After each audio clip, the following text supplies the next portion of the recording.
ഉണരു നീ വചനമേ, ഉണരു നീ നാദമായി, ഉണരു നീ വചനമേ, ഉണരു നീ ജീവനായി, ഉണരു നീ. ഈശോ മിശിഹായിക്ക് ഈസ്റ്റർ കഴിഞ്ഞുള്ള ആഴ്ചയാണ്. ഒത്തിരി സന്തോഷത്തോടെ കർത്താവിൻ്റെ ഉത്ഥാനത്തിൻ്റെ ആ വലിയ സന്തോഷം നമ്മുടെ ഹൃദയത്തിലും മനസ്സിലും നിറയട്ടെ എന്ന് ആത്മാർത്ഥമായിട്ട് പ്രാർത്ഥിക്കുന്നു. വിശ്വാസോത്സവത്തിൻ്റെ തിരക്കുകളും അല്ലേ, നമ്മുടെ കുഞ്ഞുങ്ങളൊക്കെ സൺഡേ സ്കൂളിലൊക്കെയാണെന്ന് ഞാൻ വിചാരിക്കുകയാണ്. എനിവേ നമുക്ക് ഒരുമിച്ച് കർത്താവിനെ ആരാധിക്കാം. ഇന്നേ ദിവസം നമുക്ക് വേണ്ടി വചന ശുശ്രൂഷ നയിക്കുന്നത് ബഹുമാനപ്പെട്ട ആൻ്റണി മുക്കാട്, കൊല്ലം സ്വദേശിയാണ്. എനിക്ക് കൊല്ലംകാരെയും കുറിച്ച് കേൾക്കുമ്പോൾ തന്നെ ഒത്തിരി സന്തോഷമാണ്. കാരണം എൻ്റെ നഴ്സിംഗ് കാലഘട്ടമൊക്കെ വർഷങ്ങൾ ദീർഘനാൾ വെൻസിഗർ ആശുപത്രിയും കുട്ടിയും ഒക്കെ കേൾക്കുമ്പോൾ കൊല്ലത്തുനിന്ന് ഒരാളെ കാണുന്നത് തന്നെ എൻ്റെ വലിയൊരു സന്തോഷമാണ്. അപ്പോൾ ഒത്തിരി സന്തോഷത്തോടെ ആൻ്റണി ബ്രദറിനെ ഞങ്ങളുടെ ഈ കൂട്ടായ്മയിലേക്ക് ഞങ്ങൾ സ്വാഗതം ചെയ്യുന്നു.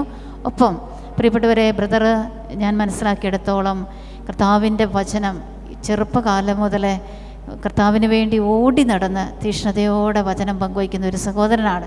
കർത്താവിൻ്റെ ആത്മാവ് ശക്തമായി ആവസിച്ചുകൊണ്ട് ദൈവവചനം പ്രഘോഷിക്കുവാൻ ഇന്നേ ദിവസം, ഇത് മാത്രമല്ല ഇതിനുശേഷം ഇടവകളിലേക്കൊക്കെ ഇത് കഴിഞ്ഞാൽ ഉടനെ ധ്യാനിപ്പിക്കാനൊക്കെ ആയിട്ട് പോവുകയാണ്. ബ്രദറിന് വേണ്ടി പ്രത്യേകം പ്രാർത്ഥിക്കാം.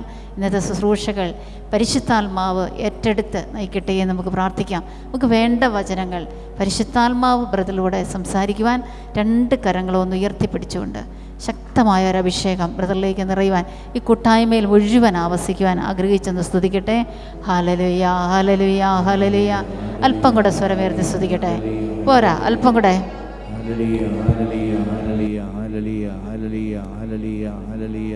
സ്തുതിക്കട്ടെ. ഹല്ലേലൂയ, ഹല്ലേലൂയ, ഹല്ലേലൂയ, ഹല്ലേലൂയ, ഹല്ലേലൂയ, ഹല്ലേലൂയ, ഹല്ലേലൂയ, ഹല്ലേലൂയ. യേശുവേ ആരാധന, ആരാധന. ഹല്ലേലൂയ, ഹല്ലേലൂയ. പരിശുദ്ധ പരമദിവ്യകാരുണ്യത്തിന് പരിശുദ്ധ പരമദിവ്യകാരുണ്യത്തിന് പരിശുദ്ധ പരമദിവ്യകാരുണ്യത്തിന് നമുക്കൊന്നിരിക്കാം. ചേർന്ന് പറഞ്ഞേ ഹല്ലേലൂയ. ഞാൻ ഈ ശുശ്രൂഷ തുടങ്ങുന്നതിന് മുമ്പ് ആത്മാർത്ഥമായിട്ടൊരു കാര്യം പറഞ്ഞിട്ട് തുടങ്ങാം. ആള് കൂടുന്നതിൽ വലിയ സന്തോഷമോ ആള് കുറയുന്നതിൽ വലിയ സങ്കടമോ എനിക്കില്ല. ഞാൻ ആത്മാർത്ഥമായിട്ട് പറയുകയാണ്. പക്ഷെ എന്നാൽ ഒരു ശുശ്രൂഷ സംഘടിപ്പിക്കുന്ന സംഘാടകർക്ക് വിളിക്കുന്ന സ്ഥലത്ത് അവർക്ക് വിഷമമായിരിക്കും.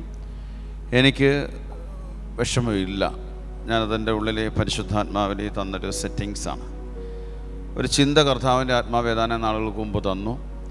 1000 വ്യക്തികൾ കൂടി ഒരനുഭവമില്ലാതെ പോകുന്നതിനേക്കാൾ 50 വ്യക്തികളുണ്ടെങ്കിൽ ആ 50 വ്യക്തികളും ഈശോനെയും കൊണ്ടുപോകുന്നതാണ് എൻ്റെ ധ്യാനാനുഭവം. ചേർന്ന് പറഞ്ഞേ ഹല്ലേലൂയ.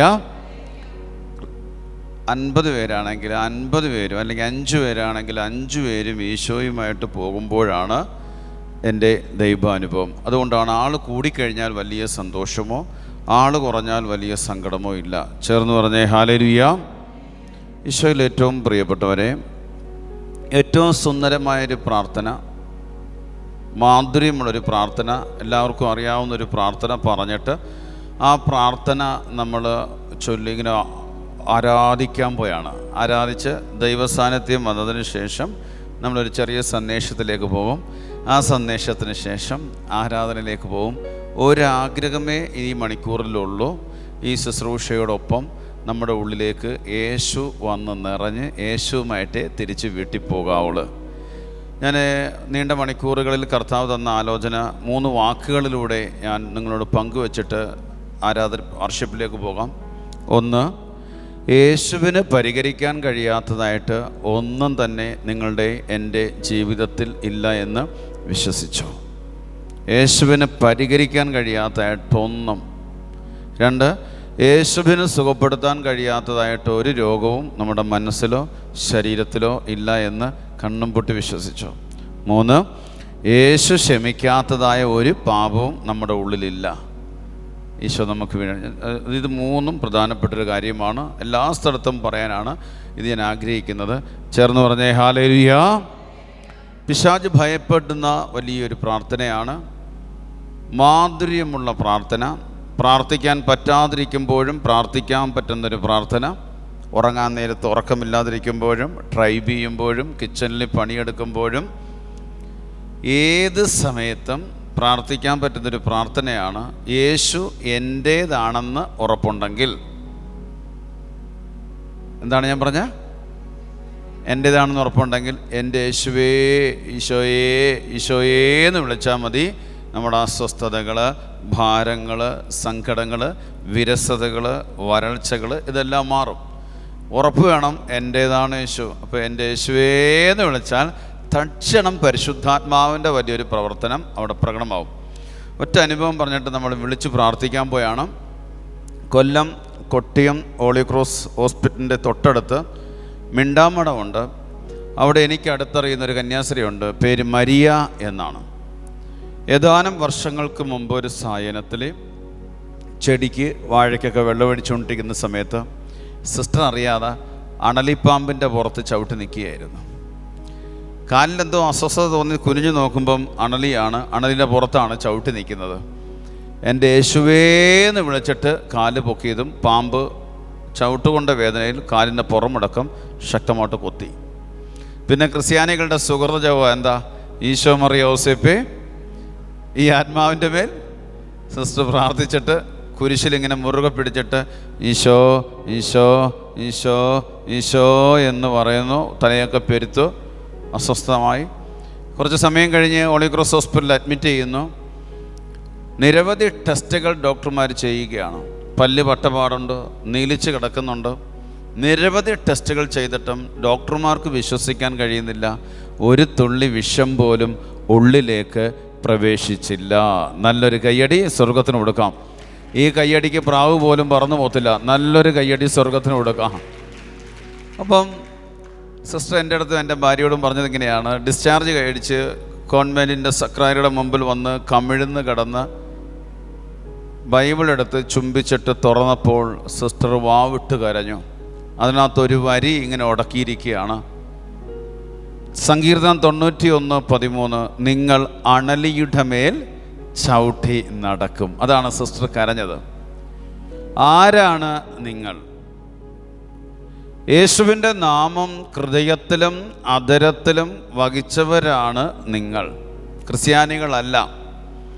ആരാണോ യേശുവിൻ്റെ നാമം ഹൃദയത്തിലും അധരത്തിലും ആത്മാവിലും ധരിച്ചവർ, അവരാണ് നിങ്ങൾ. നിയമാവർത്തനം 28:10 പറയുന്നു, കർത്താവിൻ്റെ നാമം നീ വഹിക്കുന്നത് കാണുമ്പം ലോകത്തിലുള്ള സകല മനുഷ്യരും ഭയപ്പെടും. എന്താണ് കർത്താവിൻ്റെ നാമം?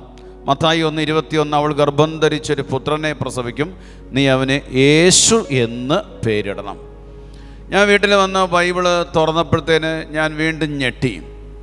ജ്ഞാനം 16:10 വചനം ഇങ്ങനെ എഴുതി വച്ചിരിക്കുന്നു, അങ്ങയുടെ മക്കളെ വകവരുത്താൻ വിഷസർപ്പത്തിൻ്റെ പല്ലിന് കഴിഞ്ഞില്ല, അങ്ങയുടെ കാരുണ്യം രക്ഷയ്ക്കൊത്തി അവരെ സുഖപ്പെടുത്തി. ചേർന്ന് പറഞ്ഞേ ഹല്ലേലൂയ. ഈ ശുശ്രൂഷ കുറഞ്ഞ 1-1.5 മണിക്കൂറാണെങ്കിലും കർത്താവായ യേശുവിൻ്റെ നാമം ഹൃദയത്തിലും അധരത്തിലും ആത്മാവിലും വഹിക്കണം. നമുക്ക് എഴുന്നേറ്റ് നിൽക്കാം. ഞാനിത് ഈ പറഞ്ഞെന്നറിയാം, ഈ അഭിഷേകം വന്നു കഴിഞ്ഞാൽ 50 മണിക്കൂർ പ്രസംഗിക്കുന്നതിനേക്കാൾ ഉപരി 5 മിനിറ്റ് പറഞ്ഞാൽ മതി. 50 വചനം പറഞ്ഞ സ്ഥലത്ത് 1 വചനം പറഞ്ഞാൽ മതി. അഭിഷേകം ഉണ്ടെങ്കിൽ ലൈഫ് ചേഞ്ച് ആവും. അഭിഷേകമില്ലെങ്കിൽ 5 ദിവസം ഇങ്ങനെ നിന്നാലും ഞാൻ നിൽക്കുന്നത് വെറുതെ ആയിപ്പോവും. കണ്ണടയ്ക്കാം. യേശുവിൻ്റെ നാമം ശക്തിയുള്ള നാമമാണ്. കരം ഹൃദയത്തോട് ചേർത്ത് വെച്ച്, ഈ ആലയത്തിൽ ആൾ കുറഞ്ഞതിനെ ഓർത്തല്ല നമ്മൾ ചിന്തിക്കേണ്ടത്. ആയിരക്കണക്കിന് ലക്ഷക്കണക്കിന് വരുന്നവരുടെ കൺവെൻഷൻ യേശുക്രിസ്തുവിൻ്റെ കാലഘട്ടത്തിൽ ഒരുക്കിയപ്പോഴും ഒരു വ്യക്തിനെയാണ് യേശു തൊട്ടതാട്ട് വിശുദ്ധ ഗ്രന്ഥം രേഖപ്പെടുത്തുന്നത്. ആയിരക്കണക്കിന് മനുഷ്യർ വന്നുകൂടുന്ന സ്ഥലത്ത് ഒരു വ്യക്തിയായിരിക്കാം, ഒരാത്മാവായിരിക്കാം വീണ്ടെടുക്കപ്പെടുന്നത്. വലിയൊരു കൺവെൻഷൻ കഴിഞ്ഞിട്ട് യേശു പോയത് ശവക്കല്ലറയിൽ കിടക്കുന്ന ലഗിയോൻ ബാധിച്ച മനുഷ്യനെ തേടിയാണ്. ഇവിടെ ആരും അധികം വീണ്ടെടുക്കപ്പെട്ടതായിട്ട് കാണുന്നില്ല. എന്നാൽ ആ മനുഷ്യൻ സുവിശേഷകനായി മാറുന്നതായിട്ട് പിന്നീട് കാണുന്നുണ്ട്. ജെറീകയിലൂടെ ഈശോ കടന്നുപോയ സമയത്ത് ഒരു ബർത്തമിയോസിനെ ലക്ഷ്യം വെച്ചുകൊണ്ടാണ് പോയത്. രക്തസ്രാവക്കാരിനെയും ലക്ഷ്യം വെച്ചുകൊണ്ട്. ജയറോസിൻ്റെ വീട്ടിലേക്ക് യേശു കടന്നു പോകുമ്പോഴും യേശുവിൻ്റെ ലക്ഷ്യം രക്തസ്രാവക്കാരിയായിരുന്നു. ഒരു സ്ഥലത്തേക്ക് ഒരു വ്യക്തിയുടെ അരികിലേക്ക് ഈശോ ക്ഷണിക്കപ്പെട്ടു പോകുമ്പോഴും മറ്റൊരു വ്യക്തിയെ യേശു ലക്ഷ്യം വെക്കുന്നു. ഇന്നിവിടെ ആയിരിക്കുന്ന എന്നെ ആയിരിക്കട്ടെ ഈശോ ലക്ഷ്യം വെച്ചിരിക്കുന്നത്. കർത്താവിനോട് പറ, എന്നെ മറ്റൊരു വ്യക്തിയാക്കി മാറ്റണം. എന്നെ തൊടാതെ കടന്നു പോകരുത്. 2 കരങ്ങളും സ്വർഗത്തിലേക്ക് ഉയർത്തട്ടെ. 121 സങ്കീർത്തനം, ഞാൻ പർവ്വതങ്ങളിലേക്ക് കണ്ണുകൾ ഉയർത്തുന്നു. എനിക്ക് സഹായം എവിടെ നിന്ന് വരുന്നു? എനിക്ക് സഹായം കർത്താവിൽ നിന്ന് വരുന്ന, ആകാശവും ഭൂമിയും സൃഷ്ടിച്ച കർത്താവിൽ നിന്നും. ശിരസ് ഉയർത്തി നിൽക്കട്ടെ. ലൂക്കാ 21:28 ഇതൊക്കെ സംഭവിക്കുമ്പോൾ നിങ്ങളുടെ ശിരസ് ഉയർത്തി നിൽക്കുവിൻ, നിങ്ങളുടെ വിമോചകൻ അടുത്തെത്തിയിരിക്കുന്നു. കർത്താവേ, ഞങ്ങളങ്ങേ വിളിച്ചറിയണം. 107 സങ്കീർത്തനം 20 അവസാനം അവരുടെ കഷ്ടതയിൽ കർത്താവിനോട് നിലവിളിച്ച് അപേക്ഷിച്ച് അവിടുന്ന് വചനമയച്ച് അവരെ വിനാശങ്ങളിൽ നിന്നും വിടുവിച്ച്. 2 കരങ്ങളും ഉയർത്തി. തൊണ്ട വേദനിച്ചാൽ വേദനിക്കട്ടെ, ശബ്ദം പോയാൽ പോകട്ടെ എന്ന് വിചാരിച്ചുകൊണ്ട് ഒറ്റ വിളിക്കട്ടെ, എൻ്റെ യേശുവേ എന്ന് വിളിക്കട്ടെ. പോരാ പോരാ പോരാ പോരാ പോരാ. ഹൃദയം തുറന്ന് വിളിക്കട്ടെ, ചങ്ക തുറന്ന് വിളിക്കട്ടെ, ചങ്ക തുറന്ന് വിളിക്കട്ടെ, ഹൃദയം തുറന്ന് വിളിക്കട്ടെ, ഹൃദയം തുറന്ന് വിളിക്കട്ടെ, സർവശക്തിയോട് വിളിക്കട്ടെ, ഇടിമുഴക്കം പോലെ വിളിക്കട്ടെ, പെരുവെള്ളത്തിൻ്റെ ഇരമ്പൽ പോലെ വിളിക്കട്ടെ, സർവശക്തിയോടെ നിർത്താതെ വിളിക്കട്ടെ, നിർത്താതെ വിളിക്കട്ടെ, ചങ്ക തുറന്ന് തുറന്ന് തുറന്ന് തുറന്ന് വിളിക്കട്ടെ, ഇടിമുഴക്കം പോലെ വിളിക്കട്ടെ, സർവശക്തിയോട് ആരാധിക്കട്ടെ, ആരാധിക്കട്ടെ, ആരാധിക്കട്ടെ, ആരാധിക്കട്ടെ, ആരാധിക്കട്ടെ, ആരാധിക്കട്ടെ, ആരാധിക്കട്ടെ, ആരാധിക്കട്ടെ, ആരാധിക്കട്ടെ, ആരാധിക്കട്ടെ. ഒറ്റ വിളി വിളിക്കട്ടെ, യേശുവേ.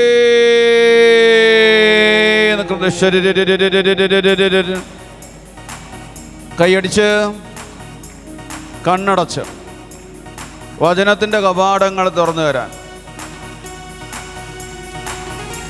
ക്ഷീണം, തളർച്ച, വായ്ക്കൊട്ടുവ, മന്ദത, മടിപ്പ്, അലസത, എതിര് ചിന്തകൾ, നെഗറ്റീവ് വിചാര വികാരങ്ങൾ യേശുവിൻ്റെ നാമത്തിൽ വിട്ടുപോകാൻ വേണ്ടി പ്രാർത്ഥിക്കട്ടെ. കരങ്ങളടിച്ച് മതി മറന്നു എളിമയോട്, ആത്മാവിൽ എളിമയോടുകൂടി പ്രാർത്ഥിക്കാം.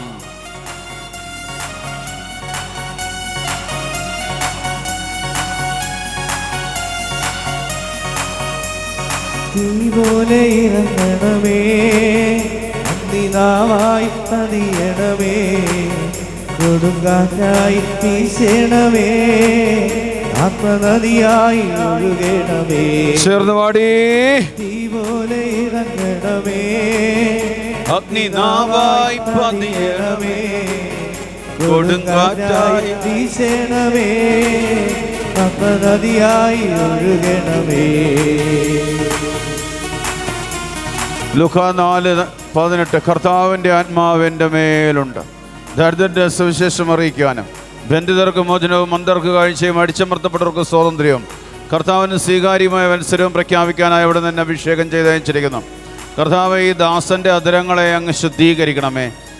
കർത്താവ്, ഈ ദാസൻ്റെ ഹൃദയത്തെയും മനസ്സിനെയും ബുദ്ധിയെയും ചിന്തകളെയും ഇന്ന് വരെ ഉണ്ടായിട്ടുള്ള എല്ലാ ബോധ്യങ്ങളെയും ഞാൻ അടിമ വെച്ച് പ്രാർത്ഥിക്കുന്നു. ഈ ഗ്രൂപ്പിന് വേണ്ടത് അങ്ങ് സംസാരിക്കണമേ എന്ന് പ്രാർത്ഥിക്കുകയാണ്. 2 കരങ്ങൾ ഉയർത്തി ഒറ്റ വിളി വിളിക്കട്ടെ, യേശുവേ എന്ന് വിളിക്കട്ടെ.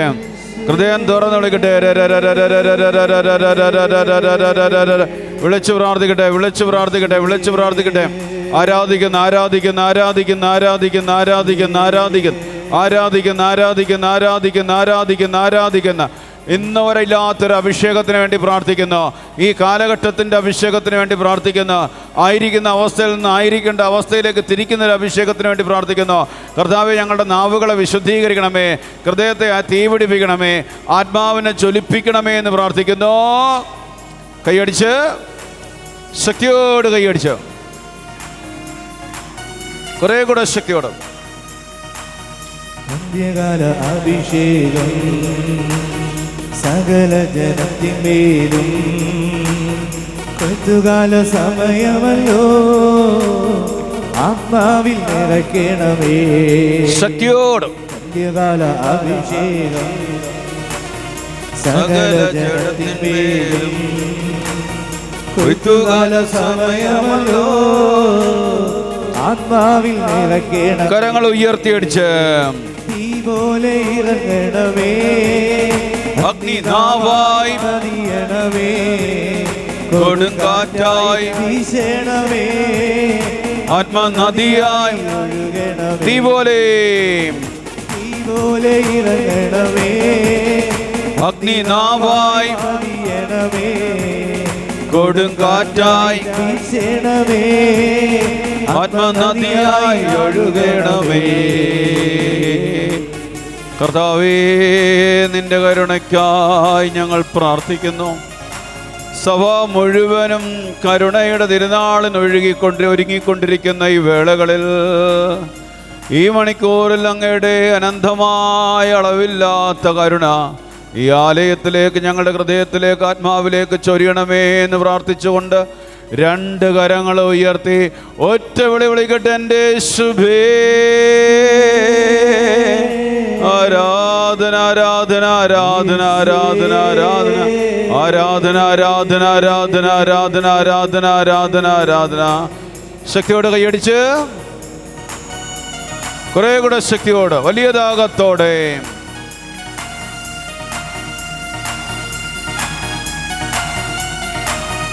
അസ്ഥിയുടെ താഴ്വരയെ ഒരു സൈന്യത്തെ ഞാൻ കാണുന്നു, അധികാരം പകരണമേ, ഇനി ആത്മാവിൽ പ്രവചിച്ചിടാ.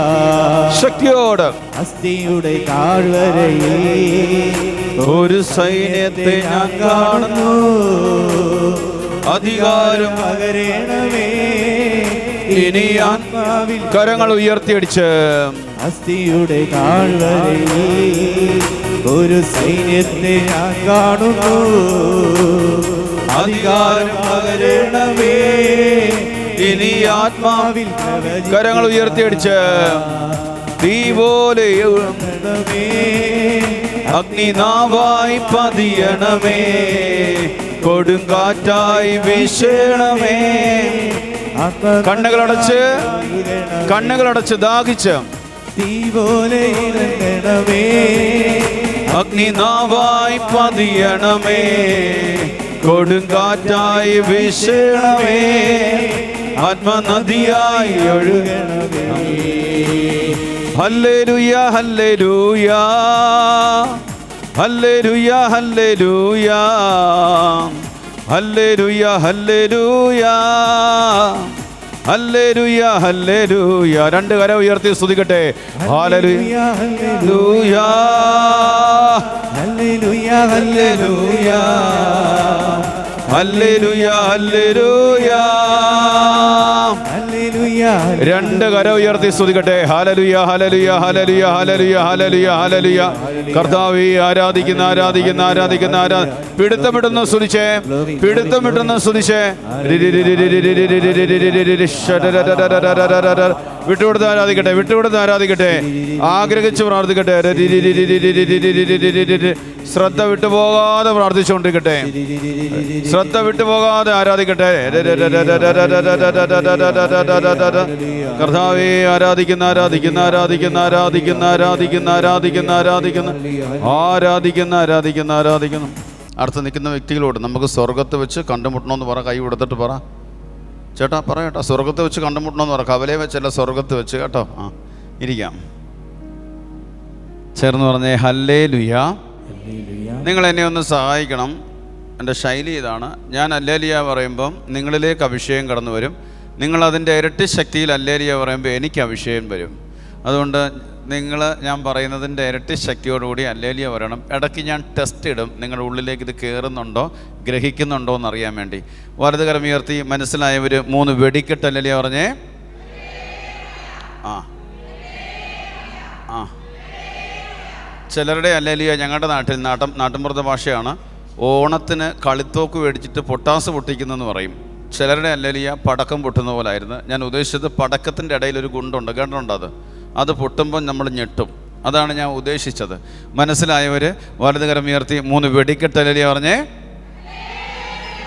ആ ആ കൊള്ളാം. ഇടയ്ക്ക് ഞാനൊരു ടെസ്റ്റ് ഇടും. പ്രസംഗിച്ചുകൊണ്ട് ഇങ്ങനെ പോയിക്കൊണ്ടിരിക്കുന്ന സമയത്ത് ഇങ്ങനെ പറയും, ഉറക്കം വരുന്നവർ ഹല്ലേലൂയ പറയാൻ പറയും. അപ്പം നിങ്ങൾ മിണ്ടാതിരുന്നോളണം. ഞാൻ ഉറക്കേന്ന് പറയില്ല, ഉറക്കം വരുന്നവർ എന്തുമാത്രം ശ്രദ്ധിക്കുന്നുണ്ടെന്നുള്ളൊരു ടെസ്റ്റായിരിക്കും. ഒരച്ഛനെ ഇങ്ങനെ തുരുതുരാ മെസ്സേജ് പറഞ്ഞുകൊണ്ടിരിക്കുന്ന സമയത്ത് അച്ഛൻ ഇങ്ങനെ പറഞ്ഞു, 2 വ്യക്തികളുടെ യൂട്രസിൻ്റെ മുഴ കർത്താവ് എടുത്ത് മാറ്റുമെന്ന് പറഞ്ഞപ്പം മയങ്ങിയിരുന്ന 2 ചേട്ടന്മാർ ഞെട്ടി എഴുന്നേറ്റിട്ട് കൈ പൊക്കി. എന്തിൻ്റെ മുഴയാ? ആരാ പൊക്കിയത് കൈ? അപ്പോൾ അതുകൊണ്ട് ശ്രദ്ധിച്ചിരുന്നില്ലെങ്കിൽ ചിലപ്പോൾ നമ്മൾ യൂട്രസിൻ്റെ മുഴയൊക്കെ മാറ്റേണ്ടി വരും. വലത് കരം ഉയർത്തി മനസ്സിലായവർ 2 ഹല്ലേലൂയ പറഞ്ഞേ.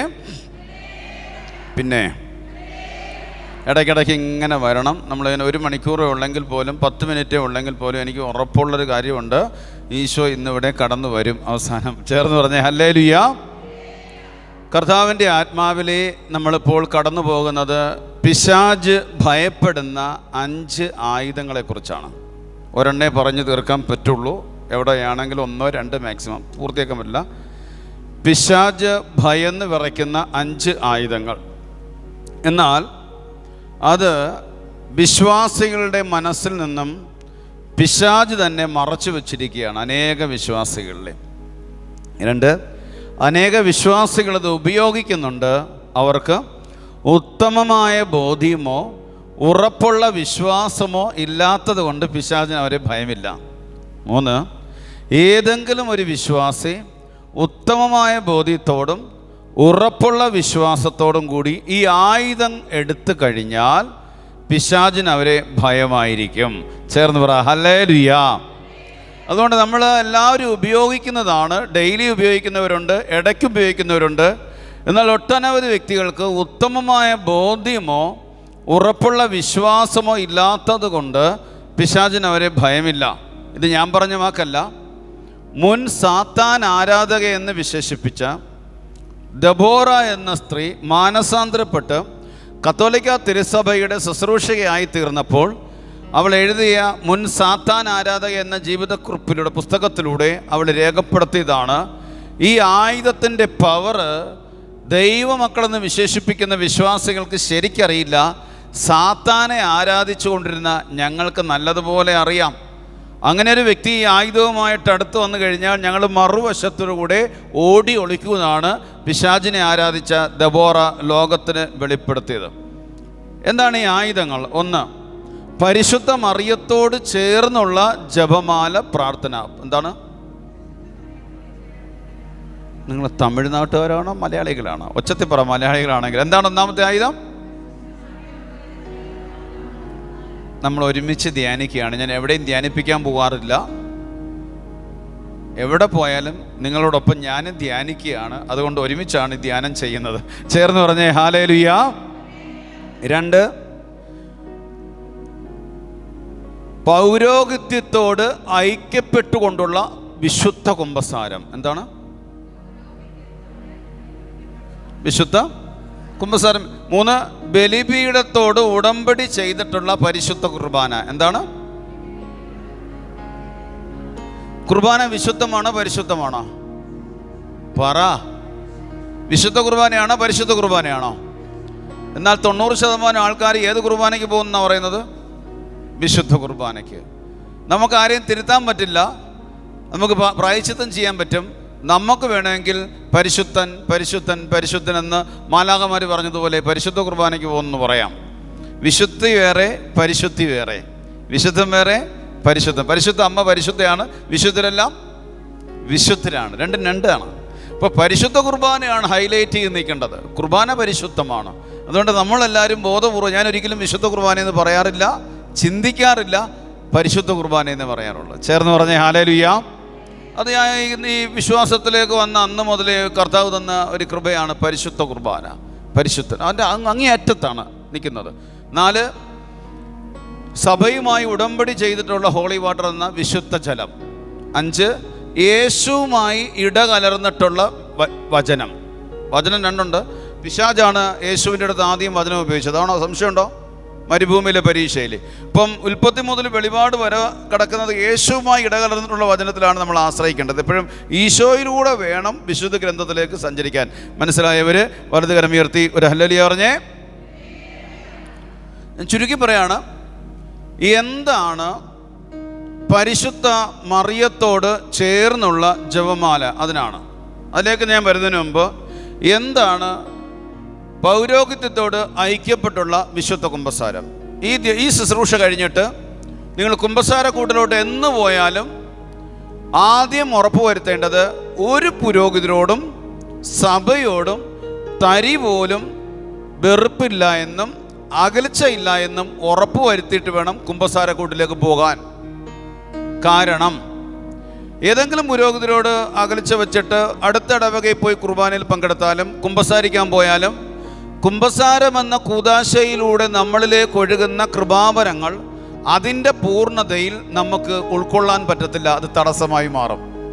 ഓരോ കൂദാശയിലൂടെയും കർത്താവ് ആഗ്രഹിക്കുന്ന കൃപാവരങ്ങളുണ്ട്, അത് തടയും. അതുകൊണ്ട് നമുക്ക് ഏതെങ്കിലും പൗരോഹിത്യത്തോടോ സന്യസ്തരോടോ സഭയോടോ അകൽച്ച തോന്നിയാൽ കുമ്പസാരത്തിൻ്റെ സ്റ്റാർട്ടിങ്ങിൽ നമ്മൾ പറയണം, എനിക്കൊരു അച്ഛനോട് ഒരു സിസ്റ്ററിനോട് സഭയോട് ഇങ്ങനൊരു അസ്വസ്ഥതയുണ്ട്, ഒരു ബുദ്ധിമുട്ടുണ്ട്. അപ്പോൾ അതിൻ്റെ ബ്ലോക്ക് അങ്ങ് കഴിയുകയാണ്. ഇത് പറഞ്ഞിട്ട് വേണം കുമ്പസാരത്തിലേക്ക് കയറാൻ, അല്ലെങ്കിൽ നമുക്ക് ഈ കൃപാവരങ്ങൾ തടയപ്പെടും. ചേർന്ന് പറ ഹല്ലേലൂയാ. ഉറക്കം വരുന്നവർ പറ. എന്താ പറയാൻ പറഞ്ഞു? നോക്കട്ടെ, യൂട്രസിൻ്റെ മേడం ശ്രദ്ധിച്ച് ഉള്ളിലോട്ട് ഇത് പോയില്ലെങ്കിൽ ഇത് ഇച്ചിരിയുടെ ചെറുതായിട്ടൊന്ന് ഇച്ചിരി വളർച്ച പോലെ വരാൻ പോയാണ്. സിസ്റ്റർ എന്നെ ആദ്യം വിളിച്ചത് ശുശ്രൂഷകർ വരാൻ സാധ്യതയുണ്ട്. ഞാൻ ആ വിഷയത്തിലേക്ക് പോകുന്നില്ല, ആ വിഷയം മാറ്റിപ്പിടിച്ചു.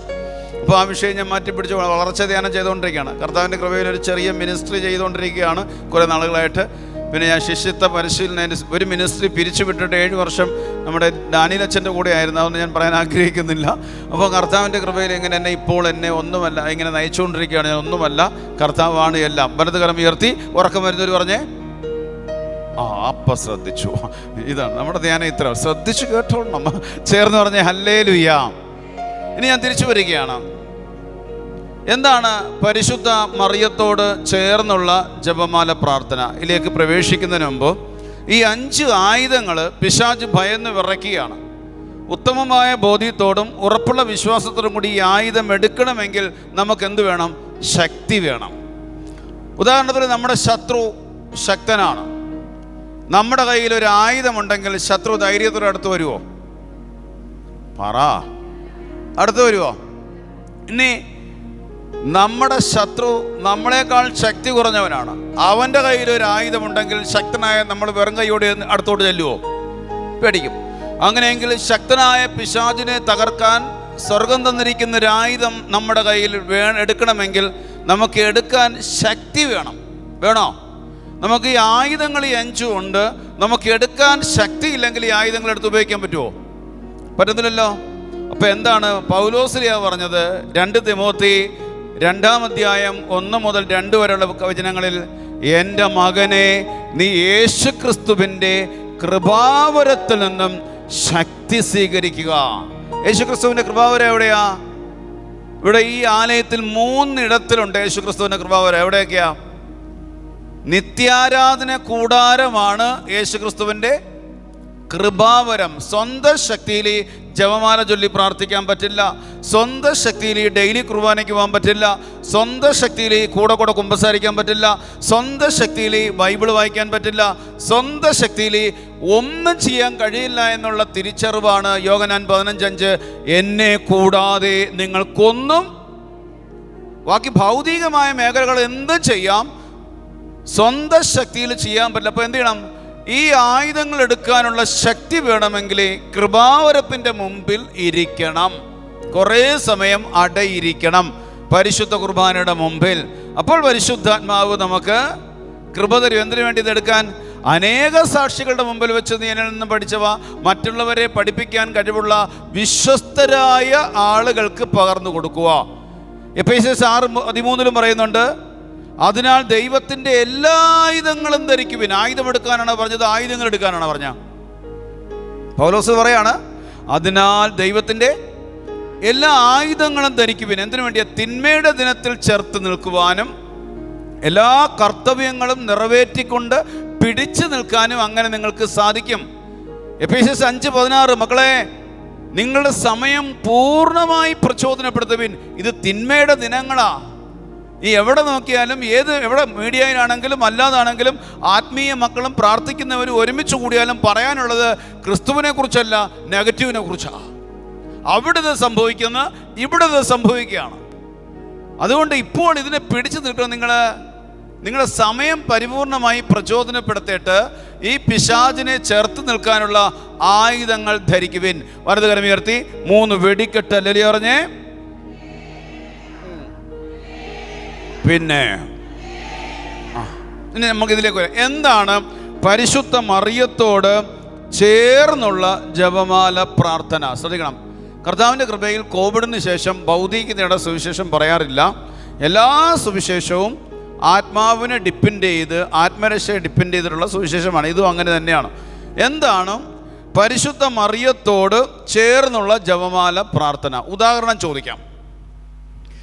ചങ്ങനാശ്ശേരിക്കാർ സഹോദരങ്ങൾ, ഈ പരിശുദ്ധ മറിയത്തിൻ്റെ സ്റ്റാച്ചുവിൽ നിന്നും കണ്ണുനീരും രക്തക്കണ്ണുനീരും വന്നതായിട്ട് കേട്ടിട്ടുണ്ടോ? ഉള്ളവരെന്ന് കൈവക്കിയേ. കേട്ടിട്ടുള്ളവരെന്ന് കൈവക്കിയേ. ഉണ്ടല്ലോ.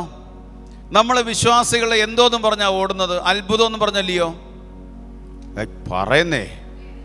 ആണോ? സത്യത്തിൽ അതൊരു അത്ഭുതമാണോ?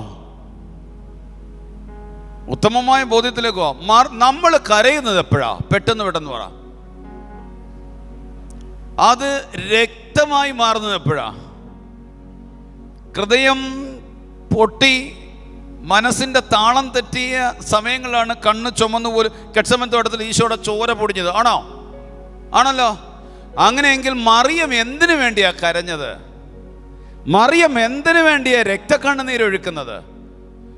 അത് കേവലം ഒരു സ്റ്റാച്ചുവിലൂടെ പോലും കണ്ണുനീരിൻ്റെ രൂപത്തിൽ, കുരിശിലൂടെ സ്റ്റാച്ചുവിലൂടെ പോലും രക്തക്കണ്ണുനീരിൻ്റെ രൂപത്തിൽ, അത് അമേരിക്കയിലായിട്ടോ, അത് കേരളത്തിലായിക്കോട്ടെ, അത് പാലായിലായിക്കോട്ടെ, ചങ്ങനാശ്ശേരിയിലായിക്കോട്ടെ, എവിടെയായിക്കോട്ടെ, ഈ ഒരു അടയാളങ്ങൾ എന്തിനു വേണ്ടിയാ ലോകത്തിൽ കർത്താവും പരിശുദ്ധ മറിയം വഴി തരുന്നത്? അതൊരു അത്ഭുതമല്ല, അതൊരു മെസ്സേജാ. ലോകത്തിന് തരുന്നൊരു മെസ്സേജാണ്. എവിടെയെല്ലാം പരിശുദ്ധ മറിയം പ്രത്യക്ഷപ്പെട്ടിട്ടുണ്ടോ, എവിടെയെല്ലാം കണ്ണുനീരൊഴുക്കിയിട്ടുണ്ടോ, അതും എവിടെയെല്ലാം രക്തമൊഴുക്കിയിട്ടുണ്ടോ, അവിടെ തന്നെ ദൈവമക്കൾക്ക് തരുന്നൊരു സന്ദേശമാണ്. ആ ദേശത്തിൻ്റെ ലോകത്തിൻ്റെ പാപങ്ങൾ ഗുരുതരമാണ്. ആ ദേശത്തിന് വേണ്ടി പ്രാർത്ഥിക്കണം, ലോകത്തിന് വേണ്ടി പ്രാർത്ഥിക്കണം എന്ന ഒരു സന്ദേശം കേവലം ഒരു സ്റ്റാച്ചുവിലൂടെ പോലും സ്വർഗം തരുമ്പോൾ അത് വിറ്റ് കാശാക്കുകയാണെങ്കിൽ മറിയത്തിൻ്റെ കണ്ണുനീരും വിലാപവും ഹൃദയം പൊട്ടിയ വേദന പോലും ദൈവനിന്ദയാക്കി മാറ്റിയ പലരും. തെറ്റിദ്ധരിക്കരുത്.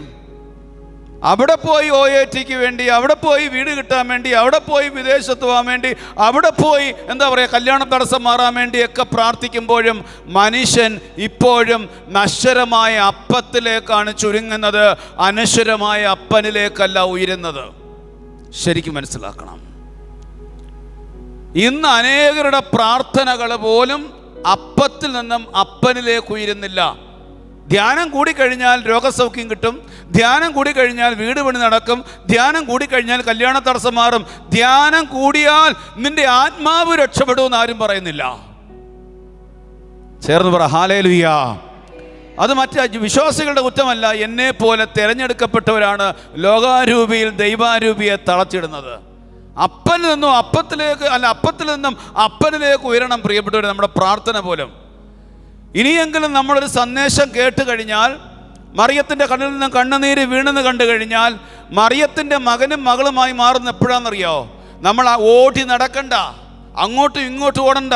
ആ വീട്ടിൻ്റെ മുമ്പിൽ മുട്ടുകുത്തി, ഇടവക ദേവാലയത്തിന് മുമ്പിൽ മുട്ടുകുത്തി, അമ്മേ, അമേരിക്കയിൽ അവിടെ നടമാടുന്ന പാപത്തെ ഓർത്ത് അമ്മയോടൊപ്പം ഞാനും പ്രായശ്ചിത്തം ചെയ്ത് പ്രാർത്ഥിക്കുന്നെന്ന് പറയുമ്പോൾ, ഈശോ കുരിശിൽ നിന്നും താഴേക്ക് നോക്കുന്ന സമയത്ത് യോഹന്നാൻ തൻ്റെ അമ്മയോട് ചേർന്ന് നിൽക്കുന്നതായി കണ്ട്, കുറേ സ്ത്രീകൾ അകലെ നിൽക്കുന്നതായി കണ്ട് യോഹന്നാനോട് പറയും, അമ്മയോടും പറഞ്ഞ്, ഇതാ നിൻ്റെ മകൻ, ഇതാ നിൻ്റെ അമ്മ.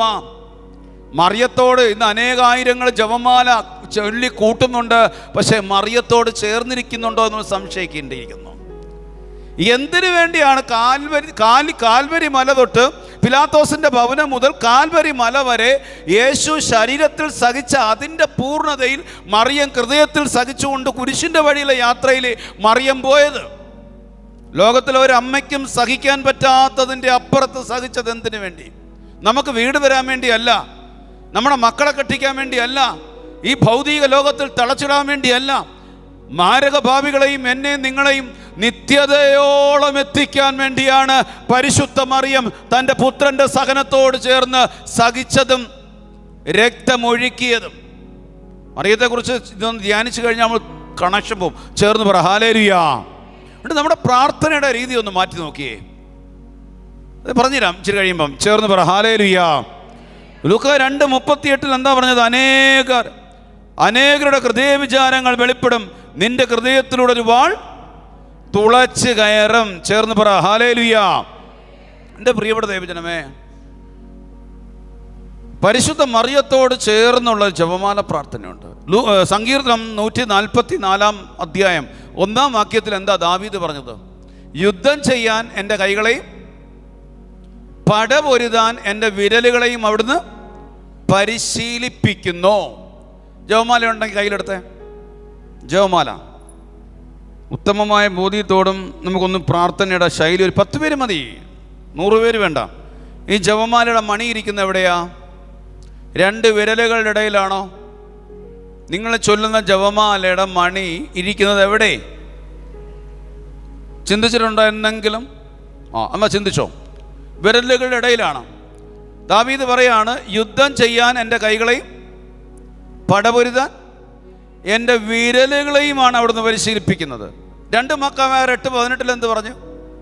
അവർ ആയുധത്തിലും സാഹസികൃത്യങ്ങളിലും ആശ്രയിക്കുന്നു, നമുക്കെതിരെ വരുന്ന ശത്രുക്കളെയും ലോകം മുഴുവനെയും തന്നെ അങ്കുലിനെന്ന് പറഞ്ഞ ഒരു വിരലുകൾ കൊണ്ട് തറവറ്റിക്കാൻ കഴിയുന്ന സർവശക്തനായ ദൈവത്തിലാണ് എൻ്റെ, ശ്രദ്ധിച്ചേക്കണേ, ശ്രദ്ധിച്ച് മനസ്സിലാക്കണേ, ഒരു വിരലുകൾ കൊണ്ട് ലോകം മുഴുവനിലുമുള്ള ശത്രുവിനെ തറവറ്റിക്കാൻ കഴിയുന്ന ദൈവം 2 വിരലുകൾ കൊണ്ട് പടപൊരുതി ശത്രുവിനെ തകർക്കാൻ ഒരായുധം തന്ന്, ഈ ആയുധത്തിൻ്റെ പേരാണ് പരിശുദ്ധ കത്തോലിക്ക തിരുസഭയിലൂടെ ഒരായുധം തന്ന്, ഈ ആയുധത്തിൻ്റെ പേരാണ് ജപമാല.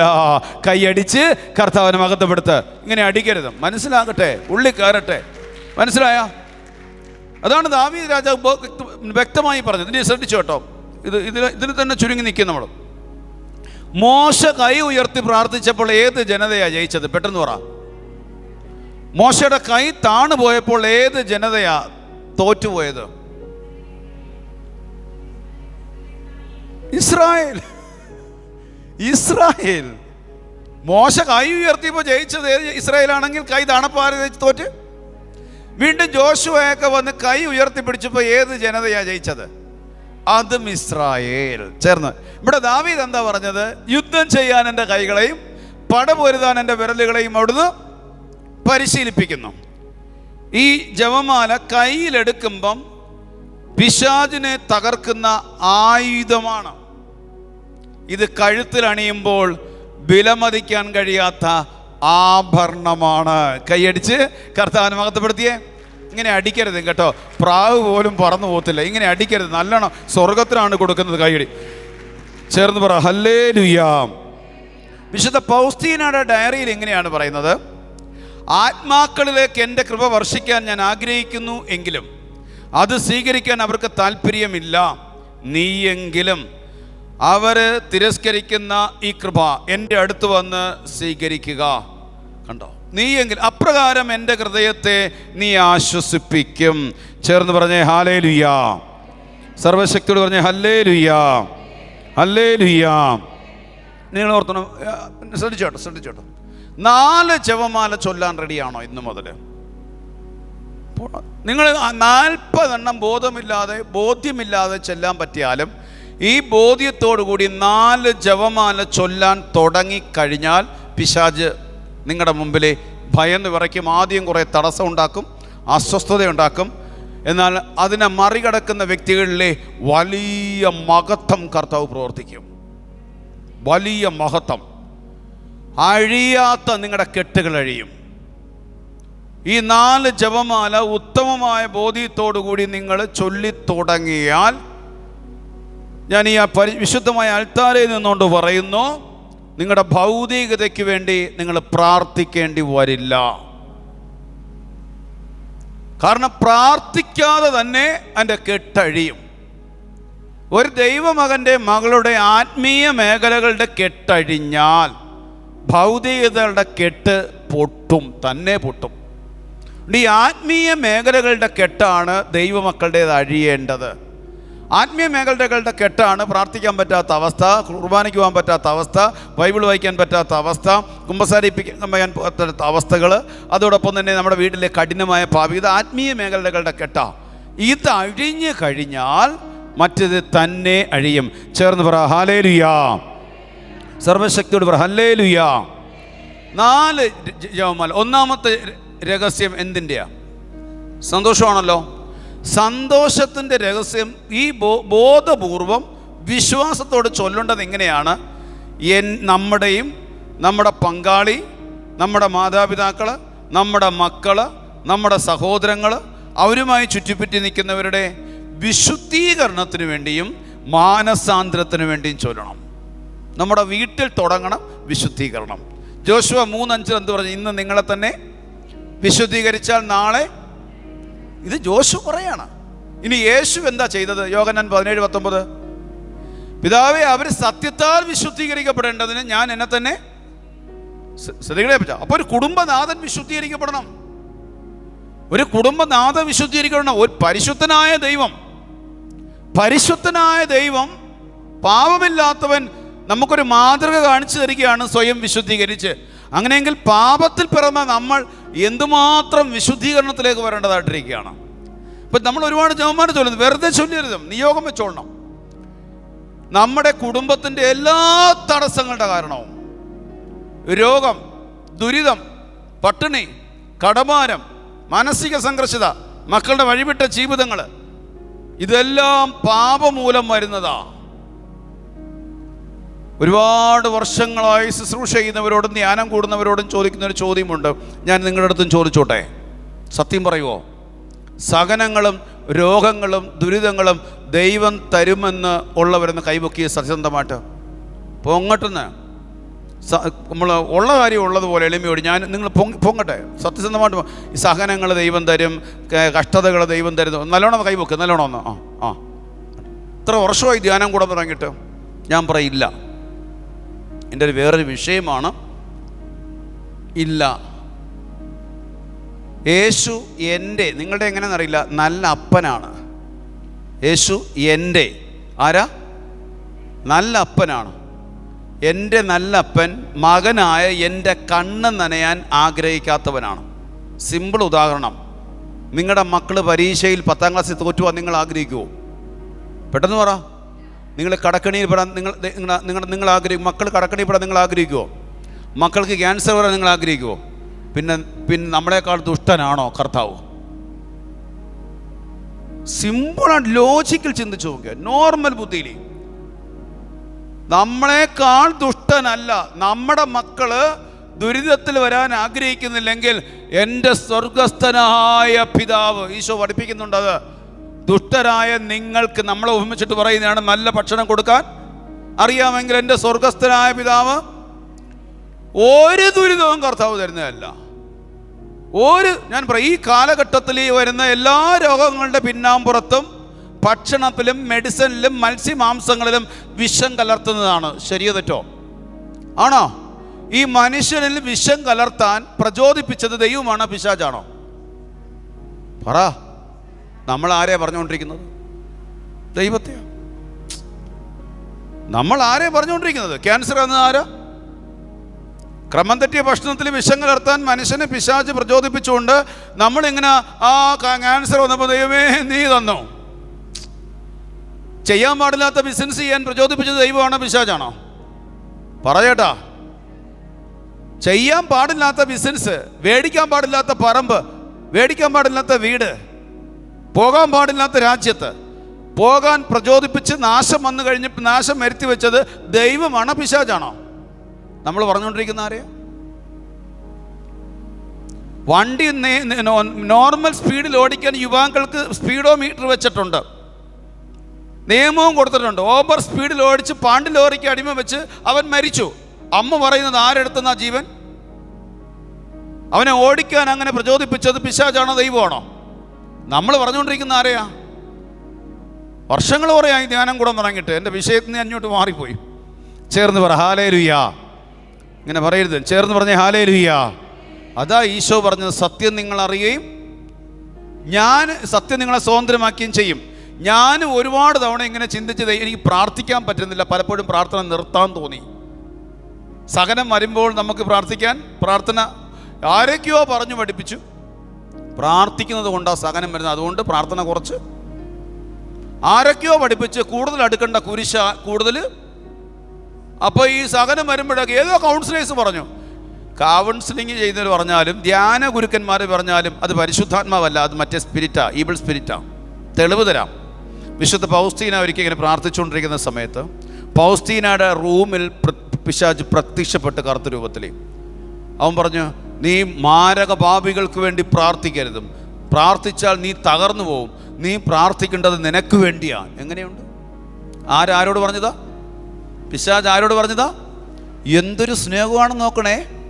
നീ മാരകമായ പാപികൾക്ക് വേണ്ടി പ്രാർത്ഥിച്ചാൽ നീ നശിച്ചു പോവും, അതുകൊണ്ട് നീ പ്രാർത്ഥിക്കരുതും. പൗസ്തീന ശ്രദ്ധ കൊടുത്തില്ല, മാരകഭാവികൾക്ക് വേണ്ടി, ശുദ്ധീകരണാത്മാക്കൾക്ക് വേണ്ടിയും പ്രാർത്ഥിക്കുന്നു. പിശാച് അലറി വിളറിയിട്ട് പറയുകയാണ്, നിന്റെ മേൽ എനിക്ക് അധികാരമുണ്ടായിരുന്നെങ്കിൽ നിന്നെ ഞാൻ തകർത്ത് കളഞ്ഞേനം. എനിക്കൊരു കാര്യം മനസ്സിലായി, പ്രാർത്ഥിക്കുന്ന മക്കളുടെ മേൽ അധികാരം പിശാചിനല്ല, സ്വർഗത്തിനാ. കൈയടിച്ച് കർത്താവിനെ മഹത്വപ്പെടുത്ത്. ആര് പറഞ്ഞാലും നിർത്തല്ലേ മക്കളെ. ശരിക്കും യേശുവിനെ തിരിച്ചറി. ഇത്ര നല്ല അപ്പൻ വേറെ ഇല്ല. തിന്നരുതെന്ന് പറഞ്ഞ പഴം തിന്നോ എന്ന് ചോദിച്ചപ്പോൾ ആദം ആരെയാണ് കുറ്റപ്പെടുത്തിയത്? പറയൂ. ഹവ്വായ്. എന്താ പറഞ്ഞത്? തിന്നരുതെന്ന് പറഞ്ഞ പഴം തിന്നോ എന്ന് ചോദിച്ചപ്പോൾ ആദം എന്താ പറഞ്ഞത്? ആര്? നീ. അപ്പൊ ആരെയാണ് നേരെ ആദ്യം കൈ ചൂണ്ടിയത്? നമ്മൾ എപ്പോഴും പറഞ്ഞുകൊണ്ടിരിക്കുന്ന ആരെയാ? പിശാച് ആദത്തെ കൊണ്ട് പാപം ചെയ്യിച്ചിട്ട് ആദത്തിൻ്റെ കൈ ദൈവത്തിൻ്റെ നേരെ ചൂണ്ടിച്ച് ആദത്തെ കൊണ്ട് ദൈവത്തെ പഴി പറയിപ്പിച്ചിട്ട് പിശാച് നീതിമാനും ദൈവം നീതിരഹിതനുമായി മാറി. ശരിക്കും നിങ്ങൾ ഈ ആത്മാവിലൂടെ വിശുദ്ധ ഗ്രന്ഥം ഒന്ന് തുറന്ന് കിട്ടാൻ വേണ്ടി പ്രാർത്ഥിക്കണം. ഇച്ചിരിയെങ്കിലും എനിക്ക് തരി കിട്ടിയാൽ മതി, നമ്മുടെ കാഴ്ചപ്പാട് മാറും. നല്ല അപ്പനാ കർത്താവ്. ഈ ദുരിതങ്ങളെല്ലാം തരുന്ന ശത്രുവിനെ തിരിച്ചറിഞ്ഞ് കഴിഞ്ഞാൽ ഈ ദുരിതം പരിഹരിക്കാൻ കഴിയുന്ന ഒരാളേ ഉള്ളൂ, ആ വ്യക്തിയുടെ അടുത്ത് ചെല്ലാൻ എളുപ്പമായി. പണ്ട് മുതലേ നമ്മൾ അനേക ധ്യാന ഗുരുക്കന്മാരിലൂടെ കേട്ട് സെറ്റായി പോയ കാര്യം പെട്ടെന്ന് മാറില്ല. സഹനം തന്ന്, ദുരിതം തന്ന്, പട്ടിണി തന്ന് ദൈവത്തിലേക്ക് അടുപ്പിക്കും. ആ ദൈവത്തിൻ്റെ അടുത്ത് അടുക്കാൻ ഒരുവിധപ്പെട്ട മനുഷ്യർക്കൊന്നും പറ്റില്ല.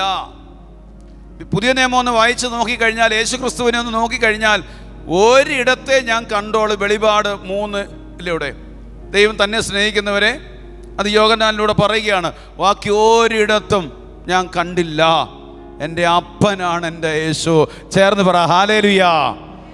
ഓടിച്ചെല്ലാൻ മടിക്കല്ലേ. കുരിശ് തന്നവൻ്റെ പേരല്ല ക്രിസ്തു, കുരിശിൽ മരിച്ചവൻ്റെ പേരാ. സഹനം തന്നവൻ്റെ പേരല്ല ക്രിസ്തു, സഹിച്ചു മരിച്ചവൻ്റെ പേരാ ക്രിസ്തു. മുറിവേൽപ്പിക്കുന്നവൻ്റെ പേരല്ല ക്രിസ്തു, ഉള്ളംകാലം മുതൽ ഉച്ചവരെ മുറിവേറ്റ് എന്നെ സുഖപ്പെടുത്തുന്നവൻ്റെ പേരാ ക്രിസ്തു. പരാജയം തരുന്നവൻ്റെ പേരല്ല ക്രിസ്തു. പിലാത്തോസിൻ്റെ ഭവനം മുതൽ കാൽവരി മല ഒരു പരാജിതനെ പോലെ കുരിശിൽ കിടന്നുകൊണ്ട് കുരിശു മരണത്തിലൂടെ വിജയം കൈമാറി തന്നവൻ്റെ പേരാ ക്രിസ്തു. നമ്മൾ പഠിപ്പിക്കേണ്ട സ്നേഹം എന്താണെന്നറിയോ മക്കളെ? ശത്രു പിശാചാണ്, അപ്പനാണ് യേശു. ശത്രു തരുന്ന കെണിയെ പരിഹരിക്കാൻ അപ്പന് മാത്രമേ കഴിയത്തുള്ളൂ. ഈ സഹനം വരുമ്പോൾ ഓടിച്ചെല്ലണം അപ്പൻ്റെ അടുത്തേക്ക്. രോഗം വരുമ്പോൾ ഡോക്ടറിൻ്റെ അടുത്ത് ഓടുന്നത് പോലെ തന്നെ സഹനം വരുമ്പോൾ ആരുടെ അടുത്താണ് ഓടേണ്ടത്? അപ്പൻ്റെ അടുത്ത്. ക്ലിയർ ആയോ ചേട്ടാ? ക്ലിയർ ആയോ? ഇല്ലെങ്കിൽ എന്ത് ചെയ്യും? പഴി പറഞ്ഞ് പരാതി പറഞ്ഞ് പള്ളിയിലും പോത്തില്ല. നല്ല കൃപയിൽ വളർന്നു വരും. താങ്ങാൻ പറ്റാത്തൊരു സഹനം ഉണ്ടാകുമ്പം ദാ കിടക്കുന്ന ലൈഫ്. സ്റ്റോപ്പ് ചെയ്യും. നേരം ഉയർത്തി ഉറക്കം വരുന്നവർ പറഞ്ഞേ,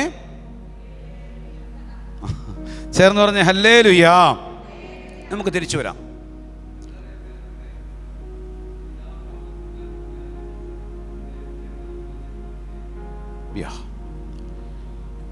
വ്യക്തമായി കർത്താവ് ഈ നോമ്പുകാലത്തെ വായനയിൽ അത് പറയുന്നുണ്ടോ. നമ്മൾ കരുതി ദൈവം അവനെ ശിക്ഷിച്ചു എന്ന്, എന്നാൽ അവൻ നമ്മുടെ പാപങ്ങളാണ് വഹിച്ചത്, നമ്മുടെ രോഗങ്ങളാണ് ചുമന്നത്. യെശയ്യാ 53-ാം അധ്യായം യേശു സ്വയം ഏറ്റെടുത്തതാണ്. അൽഫോൻസാമ്മ സ്വയം ഏറ്റെടുത്തതാണ്. മറിയം ത്രേസ്യ സ്വയം ഏറ്റെടുത്തതാണ്. അമ്മ ത്രേസ്യ സ്വയം ഏറ്റെടുത്തതാണ്. വിശുദ്ധരെല്ലാം സ്വയം ഏറ്റെടുത്തതാണ്. യേശു ആരെയും നിർബന്ധിപ്പിച്ചിട്ടില്ല. ക്രിസ്തുവിൻ്റെ സ്നേഹം അവരെ ഉത്തേജിപ്പിച്ചതാണ്. സ്വയം നിർബന്ധപൂർവ്വം ഏറ്റെടുത്തതാണ്. മാക്സിമിലിയൻ കോൾവോ പറഞ്ഞു, അവനെ കൊല്ലണ്ട, അവന് മക്കളുണ്ട്, എനിക്ക് മക്കളില്ല, ഞാൻ അവന് വേണ്ടി സ്വയം ഏറ്റെടുത്തതാണ്. അത് വിശുദ്ധ ഗ്രന്ഥത്തിൻ്റെ ഉടനീളം യെശയ്യാ 53-ാം അധ്യായം വായിച്ചാൽ അത് കറക്റ്റായിട്ട് പറഞ്ഞു തരും. അതിലേക്ക് എൻ്റെ വിഷയമല്ലാത്തത് കൊണ്ട് അതിലേക്ക് എനിക്ക് പ്രവേശിക്കാൻ പറ്റുന്നില്ല. ഒറ്റ കാര്യം മനസ്സിലാകാൻ മതി, ഇതെൻ്റെ അപ്പനാണ്. അതാണ് 1 യോഹന്നാൻ 3-ൽ പറയുന്നത്, കണ്ടാലും എത്ര വലിയ സ്നേഹമാണ് കാണിച്ചത്. എങ്ങനെയാ?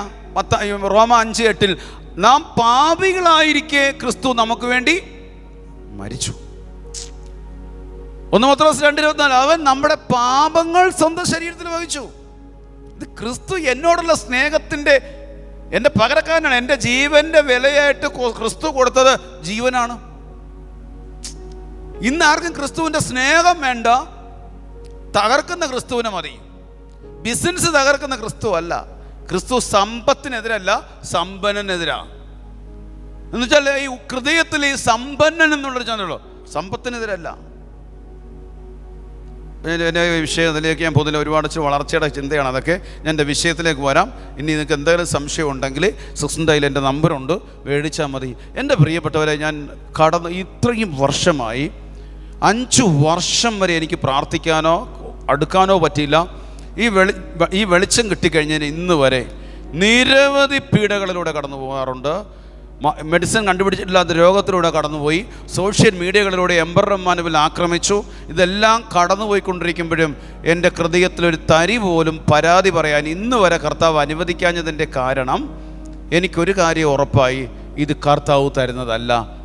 പിന്നെ ഇത് പരിഹരിക്കാൻ ആർക്കേ കഴിയത്തോളൂ? കർത്താവിനെ കഴിയത്തോളെന്ന് കണ്ടപ്പോഴാണ് ഞാൻ പരിശുദ്ധ കുർബാനയുടെ മുമ്പിൽ പോയി കെട്ടിപ്പിടിച്ച് പരിഹരിച്ചതും ഈ രോഗങ്ങളൊക്കെ മാറിയതും ഇതിൽ നിന്നെല്ലാം പുറത്തു വരാൻ സഹായിച്ചതും.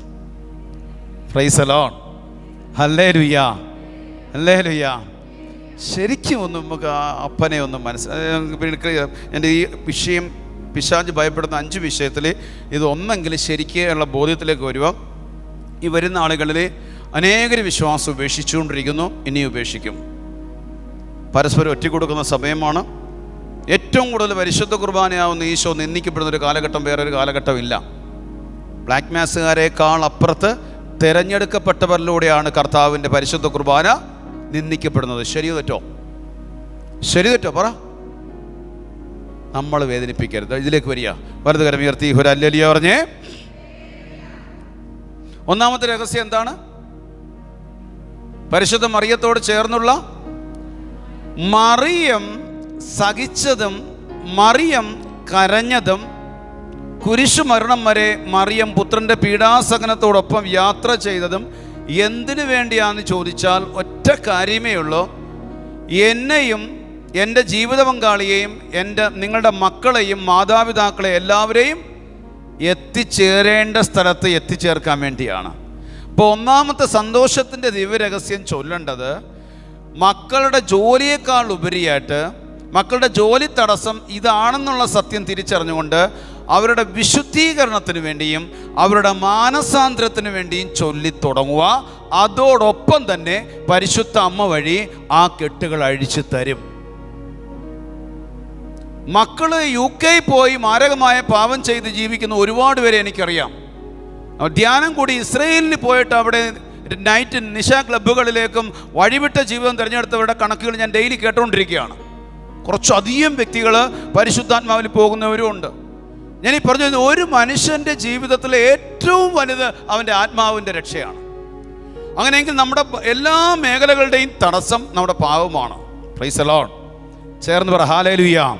അതുകൊണ്ടാണ് ധ്യാനം കൂടി കഴിയുമ്പം, കുമ്പസാരിച്ച് കഴിയുമ്പം, ഒരു ആരാധനയിൽ പങ്കെടുത്ത് കഴിയുമ്പം നമ്മുടെ തടസ്സങ്ങൾ മാറുന്നത് എങ്ങനെയാ? പ്രത്യേകിച്ച് കുമ്പസാരിച്ച് കഴിയുമ്പോഴാണ്, ആ രാത്രിത്തെ ആരാധനയിലാണ് അത്ഭുതങ്ങൾ നടക്കുന്ന ആരാധന. അങ്ങനെ എൻ്റെ പ്രിയപ്പെട്ടവർ, നിങ്ങളുടെ ബിസിനസ്, നിങ്ങളുടെ ജീവിത മക്കൾ, നിങ്ങളുടെ ജീവിതാന്തസ്, നിങ്ങളുടെ ദാമ്പത്യ ജീവിതം, നിങ്ങളുടെ കുടുംബം, നിങ്ങളുടെ പ്രിയപ്പെട്ടവർ, ഇപ്പോൾ ഈ മേഖലകളുടെ ഈ തടസ്സങ്ങൾ നീങ്ങണമെങ്കിൽ എന്ത് ചെയ്യണം? നമ്മുടെ സന്തോഷത്തിൻ്റെ ദിവരഹസ്യം, നമ്മുടെ കുടുംബ വിശുദ്ധീകരണത്തിന് വേണ്ടി പ്രാർത്ഥിക്കണം. മക്കളുടെ പഠന മേഖലകൾ തുറക്കപ്പെടണോ, ആ മേഖലയുമായി ബന്ധപ്പെട്ട് അവൻ്റെ ജീവിത വിശുദ്ധീകരണം നടക്കണം. ജോഷുവ 3:5 അത് സംഭവിക്കണം. ചേർന്ന് പറ ഹല്ലേലൂയ. വലതുകരം ഉയർത്തി 3 വെടിക്കെട്ടല്ലേ പറഞ്ഞേ?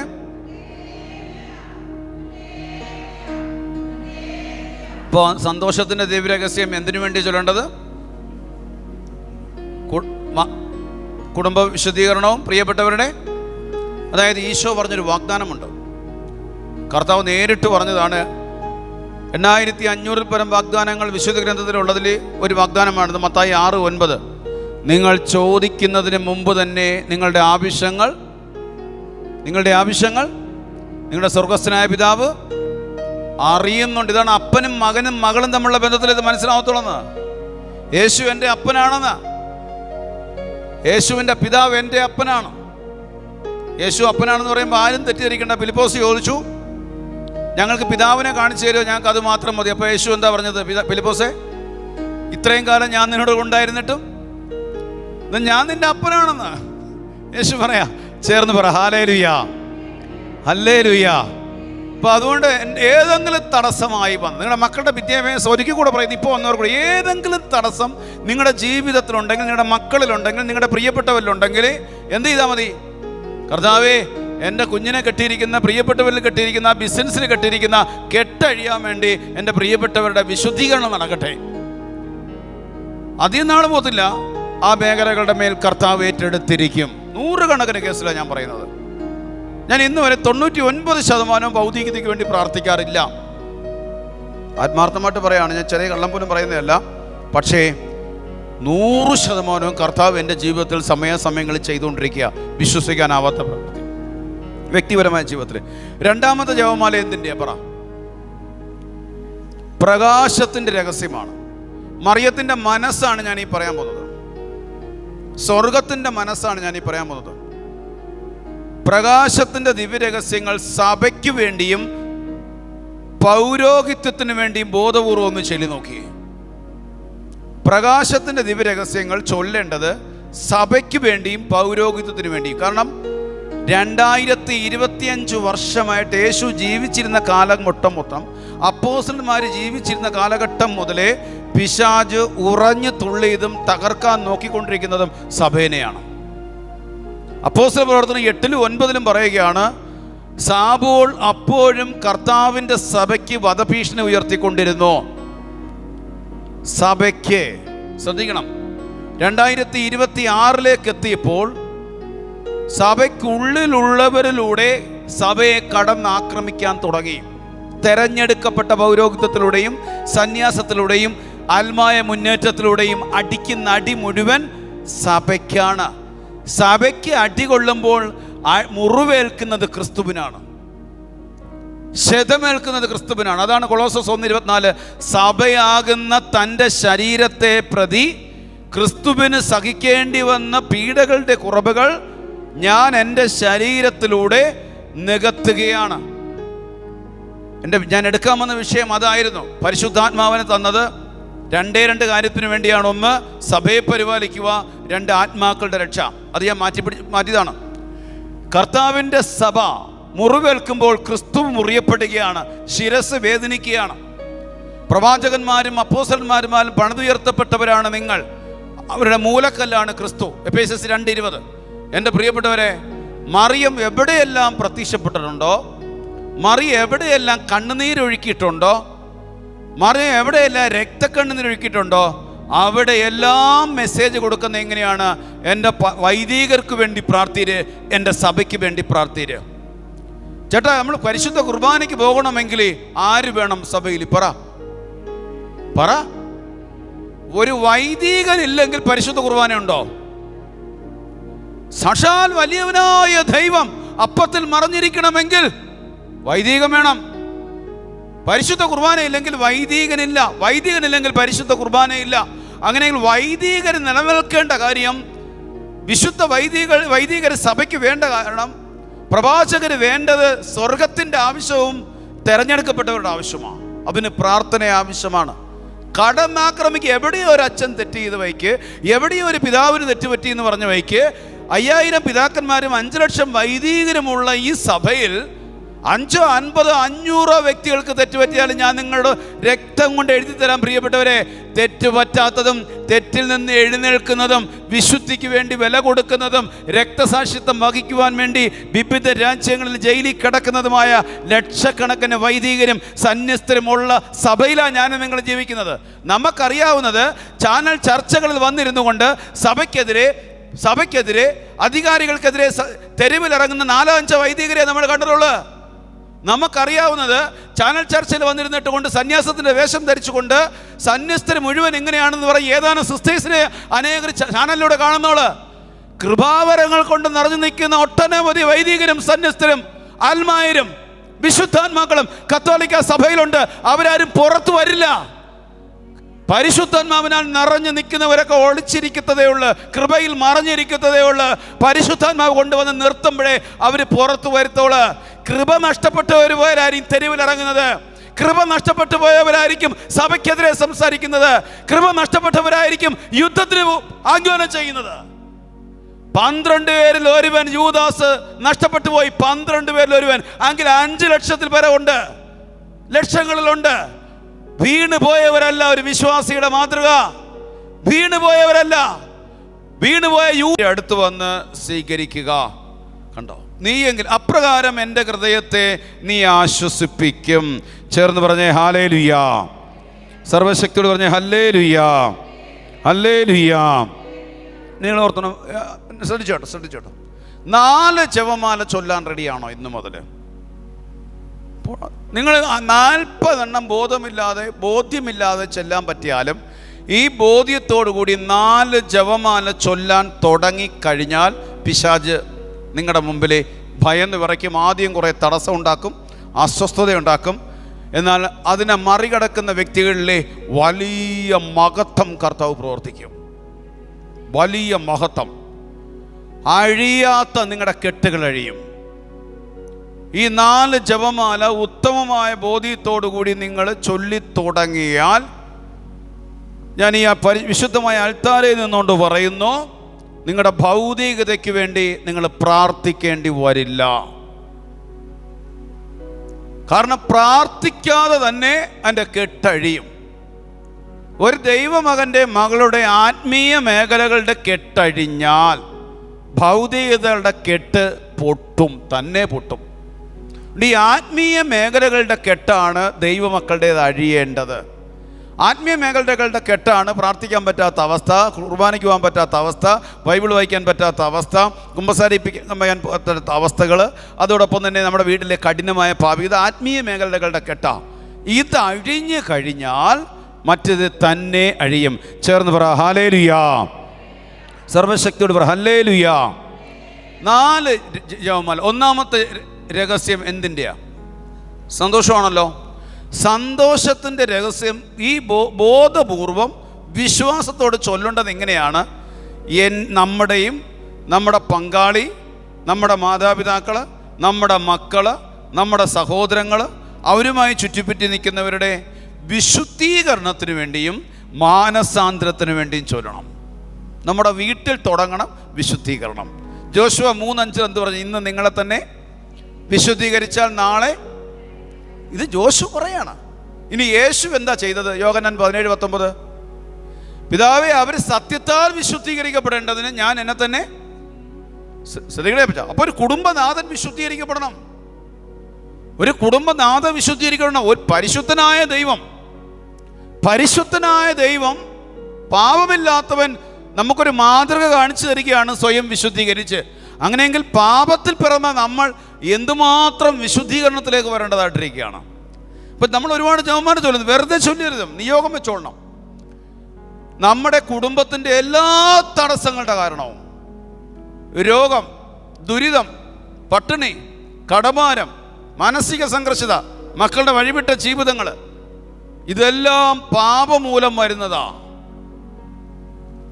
ഒരുപാട് വർഷങ്ങളായി ശുശ്രൂഷ ചെയ്യുന്നവരോടും ധ്യാനം കൂടുന്നവരോടും ചോദിക്കുന്ന ഒരു ചോദ്യമുണ്ട്, ഞാൻ നിങ്ങളുടെ അടുത്തും ചോദിച്ചോട്ടെ, സത്യം പറയുമോ?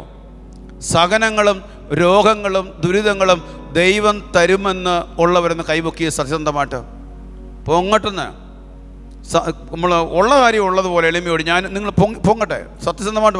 ഈ സഹനങ്ങൾ ദൈവം തരും, കഷ്ടതകൾ ദൈവം തരുന്നു, നല്ലോണം കൈപൊക്ക്, നല്ലോണം ഒന്ന്. ഇത്ര വർഷമായി ധ്യാനം കൂടെ തുടങ്ങിയിട്ട് ഞാൻ പറയില്ല. എൻ്റെ ഒരു വേറൊരു വിഷയമാണ് ഇല്ല. യേശു എൻ്റെ, നിങ്ങളുടെ എങ്ങനെയെന്നറിയില്ല, നല്ല അപ്പനാണ്. യേശു എൻ്റെ ആരാ?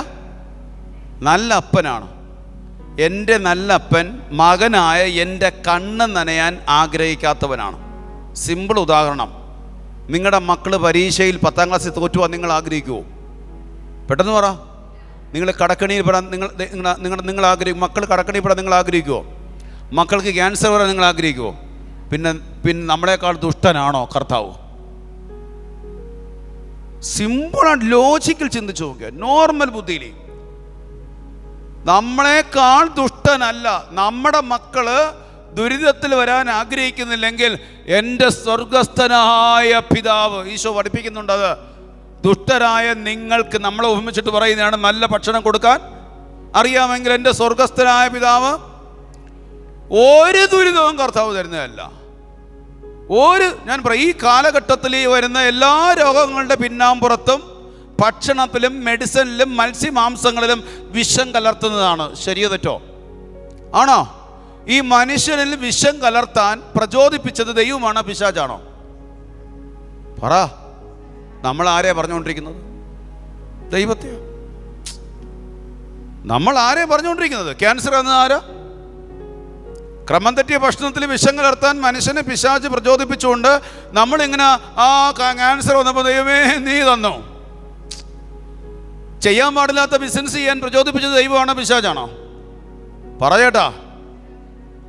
ചെയ്യാൻ പാടില്ലാത്ത ബിസിനസ്, മേടിക്കാൻ പാടില്ലാത്ത പറമ്പ്, മേടിക്കാൻ പാടില്ലാത്ത വീട്, പോകാൻ പാടില്ലാത്ത രാജ്യത്ത് പോകാൻ പ്രചോദിപ്പിച്ച് നാശം വന്നു കഴിഞ്ഞ് നാശം വരുത്തി വെച്ചത് ദൈവമാണോ പിശാചാണോ? നമ്മൾ പറഞ്ഞുകൊണ്ടിരിക്കുന്ന ആരെയാ? വണ്ടി നോർമൽ സ്പീഡിൽ ഓടിക്കാൻ യുവാക്കൾക്ക് സ്പീഡോ മീറ്റർ വെച്ചിട്ടുണ്ട്, നിയമവും കൊടുത്തിട്ടുണ്ട്. ഓവർ സ്പീഡിൽ ഓടിച്ച് പാണ്ടി ലോറിക്ക് അടിമ വെച്ച് അവൻ മരിച്ചു. അമ്മ പറയുന്നത് ആരെടുത്തുന്ന ജീവൻ? അവനെ ഓടിക്കാൻ അങ്ങനെ പ്രചോദിപ്പിച്ചത് പിശാചാണോ ദൈവമാണോ? നമ്മൾ പറഞ്ഞുകൊണ്ടിരിക്കുന്ന ആരെയാ? വർഷങ്ങൾ കുറയായി ധ്യാനം കൂടെ തുടങ്ങിയിട്ട്. എൻ്റെ വിഷയത്തിൽ നിന്ന് അഞ്ഞോട്ട് മാറിപ്പോയി. ചേർന്ന് പറ ഹല്ലേലൂയാ. ഇങ്ങനെ പറയരുത്, ചേർന്ന് പറഞ്ഞേ ഹല്ലേലൂയാ. അതാ ഈശോ പറഞ്ഞത്, സത്യം നിങ്ങൾ അറിയുകയും ഞാൻ സത്യം നിങ്ങളെ സ്വതന്ത്രമാക്കുകയും ചെയ്യും.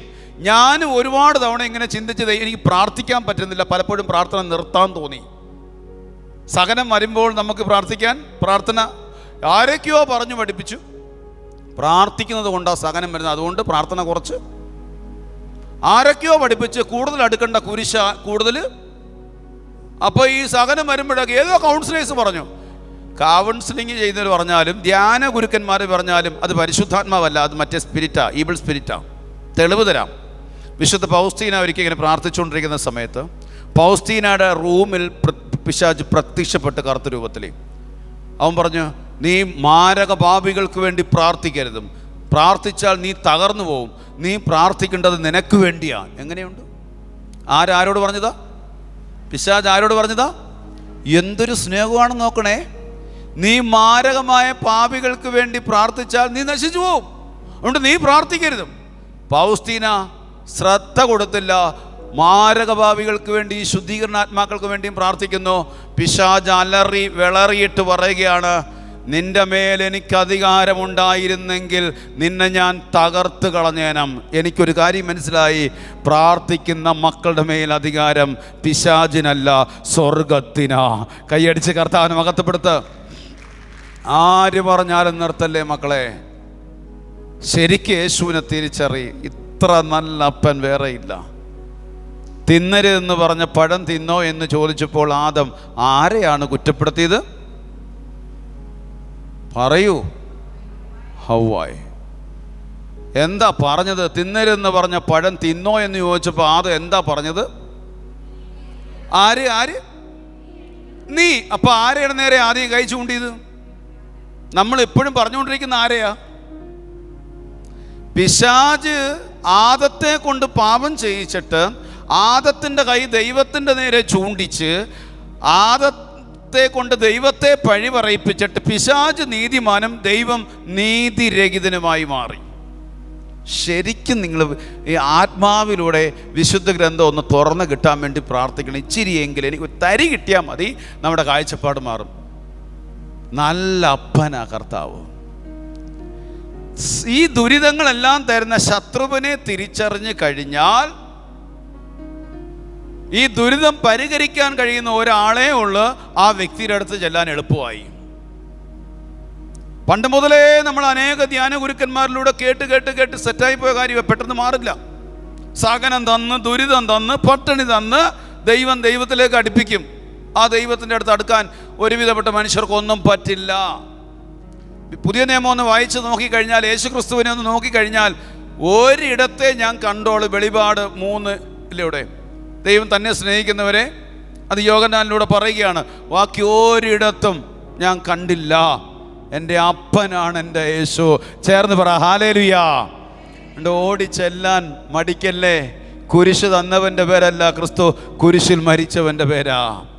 സഹനം തന്നവൻ്റെ പേരല്ല ക്രിസ്തു, സഹിച്ചു മരിച്ചവൻ്റെ പേരാ ക്രിസ്തു. മുറിവേൽപ്പിക്കുന്നവൻ്റെ പേരല്ല ക്രിസ്തു, ഉള്ളംകാലം മുതൽ ഉച്ചവരെ മുറിവേറ്റ് എന്നെ സുഖപ്പെടുത്തുന്നവൻ്റെ പേരാ ക്രിസ്തു. പരാജയം തരുന്നവൻ്റെ പേരല്ല ക്രിസ്തു.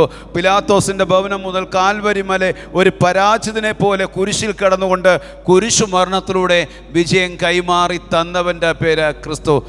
നമ്മൾ പഠിപ്പിക്കേണ്ട സ്നേഹം എന്താണെന്നറിയോ മക്കളെ? ശത്രു പിശാചാണ്, അപ്പനാണ് യേശു. ശത്രു തരുന്ന കെണിയെ പരിഹരിക്കാൻ അപ്പന് മാത്രമേ കഴിയത്തുള്ളൂ. ഈ സഹനം വരുമ്പോൾ ഓടിച്ചെല്ലണം അപ്പൻ്റെ അടുത്തേക്ക്. രോഗം വരുമ്പോൾ ഡോക്ടറിൻ്റെ അടുത്ത് ഓടുന്നത് പോലെ തന്നെ സഹനം വരുമ്പോൾ ആരുടെ അടുത്താണ് ഓടേണ്ടത്? അപ്പൻ്റെ അടുത്ത്. ക്ലിയർ ആയോ ചേട്ടാ? ക്ലിയർ ആയോ? ഇല്ലെങ്കിൽ എന്തു ചെയ്യും? പഴി പറഞ്ഞ് പരാതി പറഞ്ഞ് പള്ളിയിലും പോത്തില്ല. നല്ല കൃപയിൽ വളർന്നു വരും. താങ്ങാൻ പറ്റാത്തൊരു സഹനം ഉണ്ടാകുമ്പം ദാ കിടക്കുന്ന ലൈഫ് സ്റ്റോപ്പ് ചെയ്യും. വെറുതെ നേരം ഉയർത്തി ഉറക്കം വരുന്നവർ പറഞ്ഞേ, ചേർന്ന് പറഞ്ഞേ ഹല്ലേലൂയാ. നമുക്ക് തിരിച്ചു വരാം.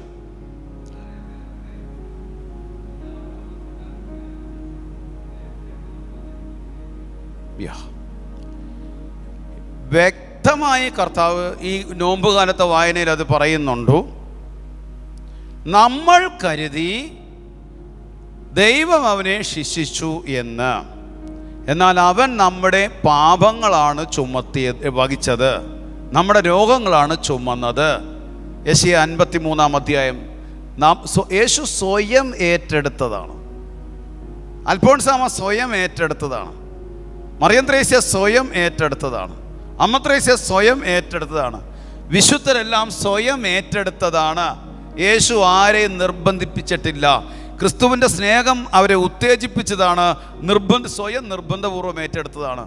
മാക്സിമിലിയൻ കോൾവോ പറഞ്ഞു, അവനെ കൊല്ലണ്ട, അവന് മക്കളുണ്ട്, എനിക്ക് മക്കളില്ല, ഞാൻ അവന് വേണ്ടി സ്വയം ഏറ്റെടുത്തതാണ്. അത് വിശുദ്ധ ഗ്രന്ഥത്തിൻ്റെ ഉടനീളം. യെശയ്യാ 53-ാം അധ്യായം വായിച്ചാൽ അത് കറക്റ്റായിട്ട് പറഞ്ഞു തരും.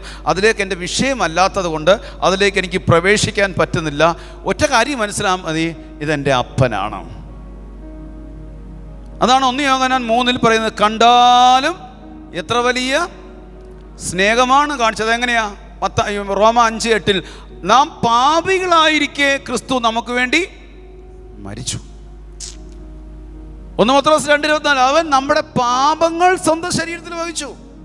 ഇത് ക്രിസ്തു എന്നോടുള്ള സ്നേഹത്തിൻ്റെ എൻ്റെ പകരക്കാരനാണ്. എൻ്റെ ജീവൻ്റെ വിലയായിട്ട് ക്രിസ്തു കൊടുത്തത് ജീവനാണ്. ഇന്ന് ആർക്കും ക്രിസ്തുവിൻ്റെ സ്നേഹം വേണ്ട, തകർക്കുന്ന ക്രിസ്തുവിനെ മതി. ബിസിനസ് തകർക്കുന്ന ക്രിസ്തു അല്ല, ക്രിസ്തു സമ്പത്തിനെതിരല്ല, സമ്പന്നനെതിരാണ്. എന്നുവെച്ചാൽ ഈ ഹൃദയത്തിൽ ഈ സമ്പന്നൻ എന്നുള്ളൊരു ചാനലുള്ളൂ, സമ്പത്തിനെതിരല്ല. എൻ്റെ വിഷയത്തിലേക്ക് ഞാൻ പൊതുവെ ഒരുപാട് വളർച്ചയുടെ ചിന്തയാണ്, അതൊക്കെ ഞാൻ എൻ്റെ വിഷയത്തിലേക്ക് വരാം. ഇനി നിങ്ങൾക്ക് എന്തെങ്കിലും സംശയം ഉണ്ടെങ്കിൽ സിസ്റ്ററിൻ്റെ കയ്യിൽ എൻ്റെ നമ്പറുണ്ട്, മേടിച്ചാൽ മതി. എൻ്റെ പ്രിയപ്പെട്ടവരെ, ഞാൻ ഇത്രയും വർഷമായി 5 വർഷം വരെ എനിക്ക് പ്രാർത്ഥിക്കാനോ അടുക്കാനോ പറ്റിയില്ല. ഈ വെളിച്ചം കിട്ടിക്കഴിഞ്ഞതിന് ഇന്ന് വരെ നിരവധി പീഡകളിലൂടെ കടന്നു പോകാറുണ്ട്. മെഡിസിൻ കണ്ടുപിടിച്ചിട്ടില്ലാത്ത രോഗത്തിലൂടെ കടന്നുപോയി, സോഷ്യൽ മീഡിയകളിലൂടെ എംബർമാനുവിൽ ആക്രമിച്ചു. ഇതെല്ലാം കടന്നുപോയിക്കൊണ്ടിരിക്കുമ്പോഴും എൻ്റെ ഹൃദയത്തിലൊരു തരി പോലും പരാതി പറയാൻ ഇന്ന് വരെ കർത്താവ് അനുവദിക്കാഞ്ഞതിൻ്റെ കാരണം എനിക്കൊരു കാര്യം ഉറപ്പായി, ഇത് കർത്താവ് തരുന്നതല്ല.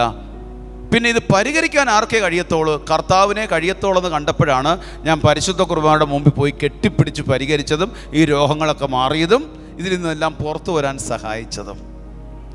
Price the lord. ഹല്ലേലൂയ, ഹല്ലേലൂയ. ശരിക്കും ഒന്ന് നമുക്ക് ആ അപ്പനെ ഒന്ന് എൻ്റെ ഈ വിഷയം, പിശാച് ഭയപ്പെടുന്ന 5 വിഷയത്തിൽ ഇത് ഒന്നെങ്കിലും ശരിക്കുള്ള ബോധ്യത്തിലേക്ക് വരിക. ഈ വരുന്ന ആളുകളിൽ അനേകർ വിശ്വാസം ഉപേക്ഷിച്ചുകൊണ്ടിരിക്കുന്നു, ഇനി ഉപേക്ഷിക്കും. പരസ്പരം ഒറ്റക്കൊടുക്കുന്ന സമയമാണ്. ഏറ്റവും കൂടുതൽ പരിശുദ്ധ കുർബാനയാവുന്ന ഈശോ നിന്ദിക്കപ്പെടുന്നൊരു കാലഘട്ടം വേറൊരു കാലഘട്ടമില്ല. ബ്ലാക്ക് മാസുകാരേക്കാൾ അപ്പുറത്ത് തിരഞ്ഞെടുക്കപ്പെട്ടവരിലൂടെയാണ് കർത്താവിൻ്റെ പരിശുദ്ധ കുർബാന നിന്ദിക്കപ്പെടുന്നത്. ശരിയോ തെറ്റോ? ശരി തെറ്റോ? പറ. നമ്മൾ വേദനിപ്പിക്കരുത്. ഇതിലേക്ക് വരിക. വലത് കരം ഉയർത്തി ഒരു ഹല്ലേലൂയ പറഞ്ഞേ. ഒന്നാമത്തെ രഹസ്യം എന്താണ്? പരിശുദ്ധ മറിയത്തോട് ചേർന്നുള്ള മറിയം സഹിച്ചതും മറിയം കരഞ്ഞതും കുരിശുമരണം വരെ മറിയം പുത്രൻ്റെ പീഡാസഹനത്തോടൊപ്പം യാത്ര ചെയ്തതും എന്തിനു വേണ്ടിയാണെന്ന് ചോദിച്ചാൽ ഒറ്റ കാര്യമേ ഉള്ളൂ. എന്നെയും എൻ്റെ ജീവിത പങ്കാളിയെയും നിങ്ങളുടെ മക്കളെയും മാതാപിതാക്കളെ എല്ലാവരെയും എത്തിച്ചേരേണ്ട സ്ഥലത്ത് എത്തിച്ചേർക്കാൻ വേണ്ടിയാണ്. അപ്പോൾ ഒന്നാമത്തെ സന്തോഷത്തിൻ്റെ ദിവ്യരഹസ്യം ചൊല്ലേണ്ടത് മക്കളുടെ ജോലിയേക്കാൾ ഉപരിയായിട്ട് മക്കളുടെ ജോലി തടസ്സം ഇതാണെന്നുള്ള സത്യം തിരിച്ചറിഞ്ഞുകൊണ്ട് അവരുടെ വിശുദ്ധീകരണത്തിന് വേണ്ടിയും അവരുടെ മാനസാന്തരത്തിന് വേണ്ടിയും ചൊല്ലിത്തുടങ്ങുക. അതോടൊപ്പം തന്നെ പരിശുദ്ധ അമ്മ വഴി ആ കെട്ടുകൾ അഴിച്ചു തരും. മക്കൾ UK പോയി മാരകമായ പാപം ചെയ്ത് ജീവിക്കുന്ന ഒരുപാട് പേരെ എനിക്കറിയാം. ധ്യാനം കൂടി ഇസ്രയേലിൽ പോയിട്ട് അവിടെ നൈറ്റ് നിശാ ക്ലബ്ബുകളിലേക്കും വഴിവിട്ട ജീവിതം തിരഞ്ഞെടുത്തവരുടെ കണക്കുകൾ ഞാൻ ഡെയിലി കേട്ടുകൊണ്ടിരിക്കുകയാണ്. കുറച്ചധികം വ്യക്തികൾ പരിശുദ്ധാത്മാവിൽ പോകുന്നവരും ഉണ്ട്. ഞാനീ പറഞ്ഞു, ഒരു മനുഷ്യൻ്റെ ജീവിതത്തിലെ ഏറ്റവും വലുത് അവൻ്റെ ആത്മാവിൻ്റെ രക്ഷയാണ്. അങ്ങനെയെങ്കിൽ നമ്മുടെ എല്ലാ മേഖലകളുടെയും തടസ്സം നമ്മുടെ പാവമാണ്. Price the Lord. ചേർന്ന് പറ ഹല്ലേലൂയ. അതുകൊണ്ടാണ് ധ്യാനം കൂടി കഴിയുമ്പം, കുമ്പസാരിച്ച് കഴിയുമ്പം, ഒരു ആരാധനയിൽ പങ്കെടുത്ത് കഴിയുമ്പം നമ്മുടെ തടസ്സങ്ങൾ മാറുന്നത് എങ്ങനെയാ? പ്രത്യേകിച്ച് കുമ്പസാരിച്ച് കഴിയുമ്പോഴാണ്, ആ രാത്രിത്തെ ആരാധനയിലാണ് അത്ഭുതങ്ങൾ നടക്കുന്ന ആരാധന.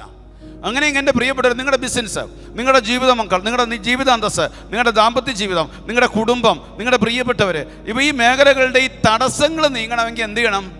നമ്മുടെ സന്തോഷത്തിൻ്റെ ദിവ്യരഹസ്യം നമ്മുടെ കുടുംബ വിശുദ്ധീകരണത്തിന് വേണ്ടി പ്രാർത്ഥിക്കണം. മക്കളുടെ പഠന മേഖലകൾ തുറക്കപ്പെടണോ, ആ മേഖലയുമായി ബന്ധപ്പെട്ട് അവൻ്റെ ജീവിത വിശുദ്ധീകരണം നടക്കണം. ജോഷുവ 3:5 അത് സംഭവിക്കണം. ചേർന്ന് പറ ഹല്ലേലൂയ. വലതുകരം ഉയർത്തി 3 വെടിക്കെട്ടല്ലേ പറഞ്ഞേ.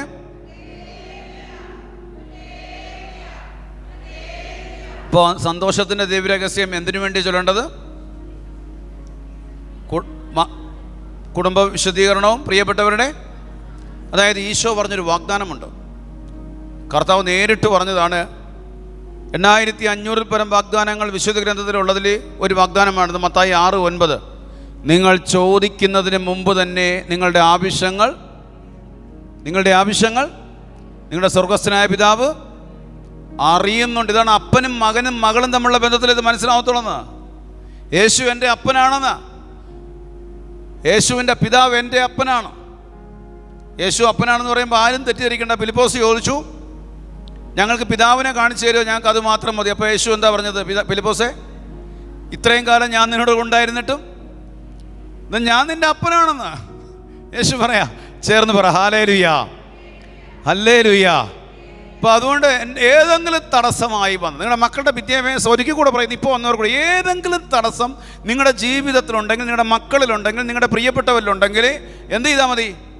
കർത്താവേ, എൻ്റെ കുഞ്ഞിനെ കെട്ടിയിരിക്കുന്ന, പ്രിയപ്പെട്ടവരിൽ കെട്ടിയിരിക്കുന്ന, ബിസിനസ്സിൽ കെട്ടിയിരിക്കുന്ന കെട്ടഴിയാൻ വേണ്ടി എൻ്റെ പ്രിയപ്പെട്ടവരുടെ വിശുദ്ധീകരണം നടക്കട്ടെ.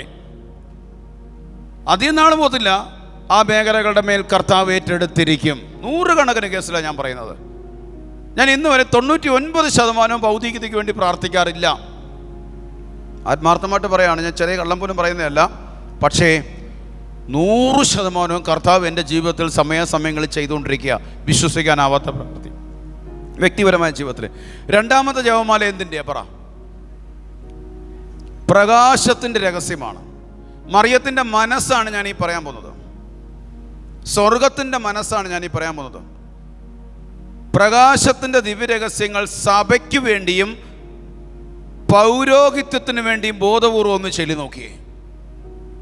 പ്രകാശത്തിൻ്റെ ദിവ്യരഹസ്യങ്ങൾ ചൊല്ലേണ്ടത് സഭയ്ക്ക് വേണ്ടിയും പൗരോഹിത്യത്തിന് വേണ്ടിയും. കാരണം 2025 വർഷമായിട്ട് യേശു ജീവിച്ചിരുന്ന കാലഘട്ടം മൊത്തം, അപ്പോസ്തലന്മാർ ജീവിച്ചിരുന്ന കാലഘട്ടം മുതലേ പിശാച് ഉറഞ്ഞു തുള്ളിയതും തകർക്കാൻ നോക്കിക്കൊണ്ടിരിക്കുന്നതും സഭേനെയാണ്. അപ്പോസ്തല പ്രവർത്തനം 8-9 പറയുകയാണ്, സാബൂൾ അപ്പോഴും കർത്താവിൻ്റെ സഭയ്ക്ക് വധഭീഷണി ഉയർത്തിക്കൊണ്ടിരുന്നു. സഭയ്ക്ക് ശ്രദ്ധിക്കണം, 2026 എത്തിയപ്പോൾ സഭയ്ക്കുള്ളിലുള്ളവരിലൂടെ സഭയെ കടന്നാക്രമിക്കാൻ തുടങ്ങി.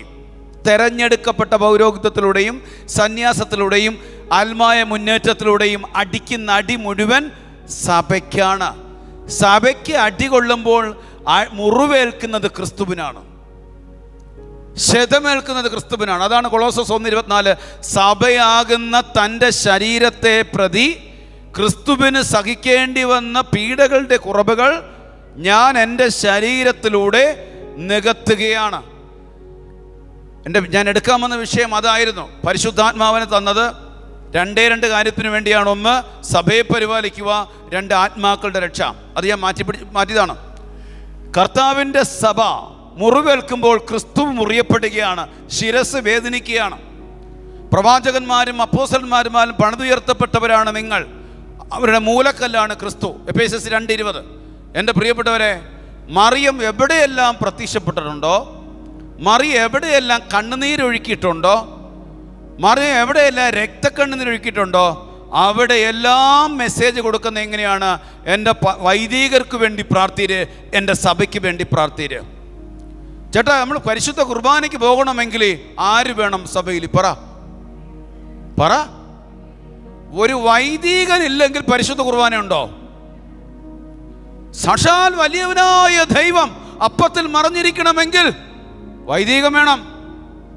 പരിശുദ്ധ കുർബാന ഇല്ലെങ്കിൽ വൈദികനില്ല, വൈദികനില്ലെങ്കിൽ പരിശുദ്ധ കുർബാനയില്ല. അങ്ങനെയെങ്കിൽ വൈദികർ നിലനിൽക്കേണ്ട കാര്യം, വിശുദ്ധ വൈദികർ സഭയ്ക്ക് വേണ്ട കാരണം, പ്രവാചകർ വേണ്ടത് സ്വർഗത്തിൻ്റെ ആവശ്യവും തെരഞ്ഞെടുക്കപ്പെട്ടവരുടെ ആവശ്യമാണ്. അതിന് പ്രാർത്ഥന ആവശ്യമാണ്. കടന്നാക്രമിക്ക് എവിടെയോ ഒരു അച്ഛൻ തെറ്റ് ചെയ്ത വഴിക്ക്, എവിടെയോ ഒരു പിതാവിന് തെറ്റുപറ്റി എന്ന് പറഞ്ഞ വഴിക്ക് 5000 പിതാക്കന്മാരും 5 ലക്ഷം വൈദികരുമുള്ള ഈ സഭയിൽ 5, 50, 500 വ്യക്തികൾക്ക് തെറ്റുപറ്റിയാലും ഞാൻ നിങ്ങളുടെ രക്തം കൊണ്ട് എഴുതി തരാം പ്രിയപ്പെട്ടവരെ.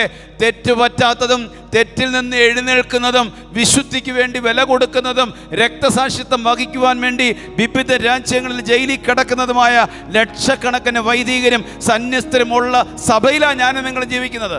നമുക്കറിയാവുന്നത് ചാനൽ ചർച്ചകളിൽ വന്നിരുന്നു കൊണ്ട് സഭയ്ക്കെതിരെ അധികാരികൾക്കെതിരെ തെരുവിലിറങ്ങുന്ന 4-5 വൈദികരെ നമ്മൾ കണ്ടിട്ടുള്ളൂ. നമുക്കറിയാവുന്നത് ചാനൽ ചർച്ചയിൽ വന്നിരുന്നിട്ട് കൊണ്ട് സന്യാസത്തിൻ്റെ വേഷം ധരിച്ചുകൊണ്ട് സന്യസ്തർ മുഴുവൻ എങ്ങനെയാണെന്ന് പറയും ഏതാനും സിസ്റ്റേഴ്സിനെ അനേകം ചാനലിലൂടെ കാണുന്നോള്. കൃപാവരങ്ങൾ കൊണ്ട് നിറഞ്ഞു നിൽക്കുന്ന ഒട്ടനവധി വൈദികരും സന്യസ്തരും ആത്മായരും വിശുദ്ധാത്മാക്കളും കത്തോലിക്ക സഭയിലുണ്ട്. അവരാരും പുറത്തു വരില്ല. പരിശുദ്ധാത്മാവിനാൽ നിറഞ്ഞു നിൽക്കുന്നവരൊക്കെ ഒളിച്ചിരിക്കുന്നതേ ഉള്ളു, കൃപയിൽ മറഞ്ഞിരിക്കുന്നതേ ഉള്ളു. പരിശുദ്ധാത്മാവ് കൊണ്ടുവന്ന് നിർത്തുമ്പോഴേ അവർ പുറത്തു വരുത്തോള്. കൃപ നഷ്ടപ്പെട്ടു പോയവരായിരിക്കും തെരുവിലിറങ്ങുന്നത്. കൃപ നഷ്ടപ്പെട്ടു പോയവരായിരിക്കും സഭയ്ക്കെതിരെ സംസാരിക്കുന്നത്. കൃപ നഷ്ടപ്പെട്ടവരായിരിക്കും യുദ്ധത്തിന് ആഹ്വാനം ചെയ്യുന്നത്. 12 പേരിൽ ഒരുവൻ യൂദാസ് നഷ്ടപ്പെട്ടു പോയി. 12 പേരിൽ ഒരുവൻ. എങ്കിൽ 5 ലക്ഷത്തിൽ പേരെ ഉണ്ട്, ലക്ഷങ്ങളിലുണ്ട്. വീണുപോയവരല്ല ഒരു വിശ്വാസിയുടെ മാതൃക. വീണുപോയവരല്ല. വീണുപോയ യൂദാസാണ് മാതൃകയെങ്കിൽ യൂദാസ് കിടക്കുന്നിടത്തേക്ക് പോകാൻ ഒരുങ്ങിക്കോ വിശ്വാസി. വീണിട്ടെഴുന്നേറ്റ പത്രോസാണ് നിന്റെ മാതൃകയെങ്കിൽ പത്രോസ് ഇരിക്കുന്ന സിംഹാസനത്തെ സമീപിക്കാൻ നീ ഒരുങ്ങിക്കോ.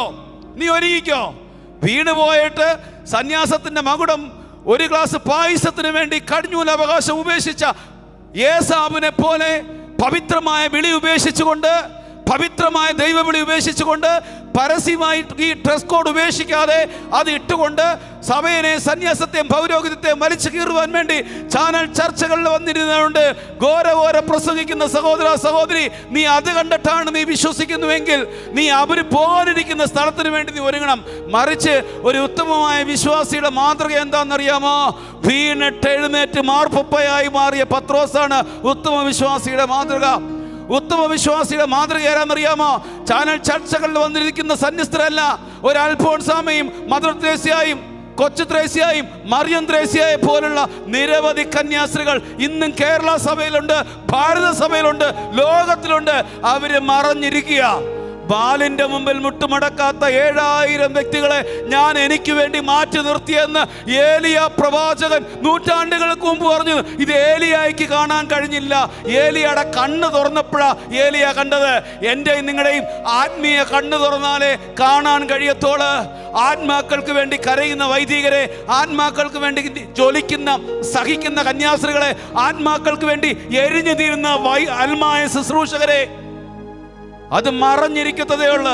ഞാൻ പ്രവാചകരാണെന്ന് അവർ പറയില്ല, ഞാൻ വിശുദ്ധരാണെന്ന് അവർ പറയില്ല.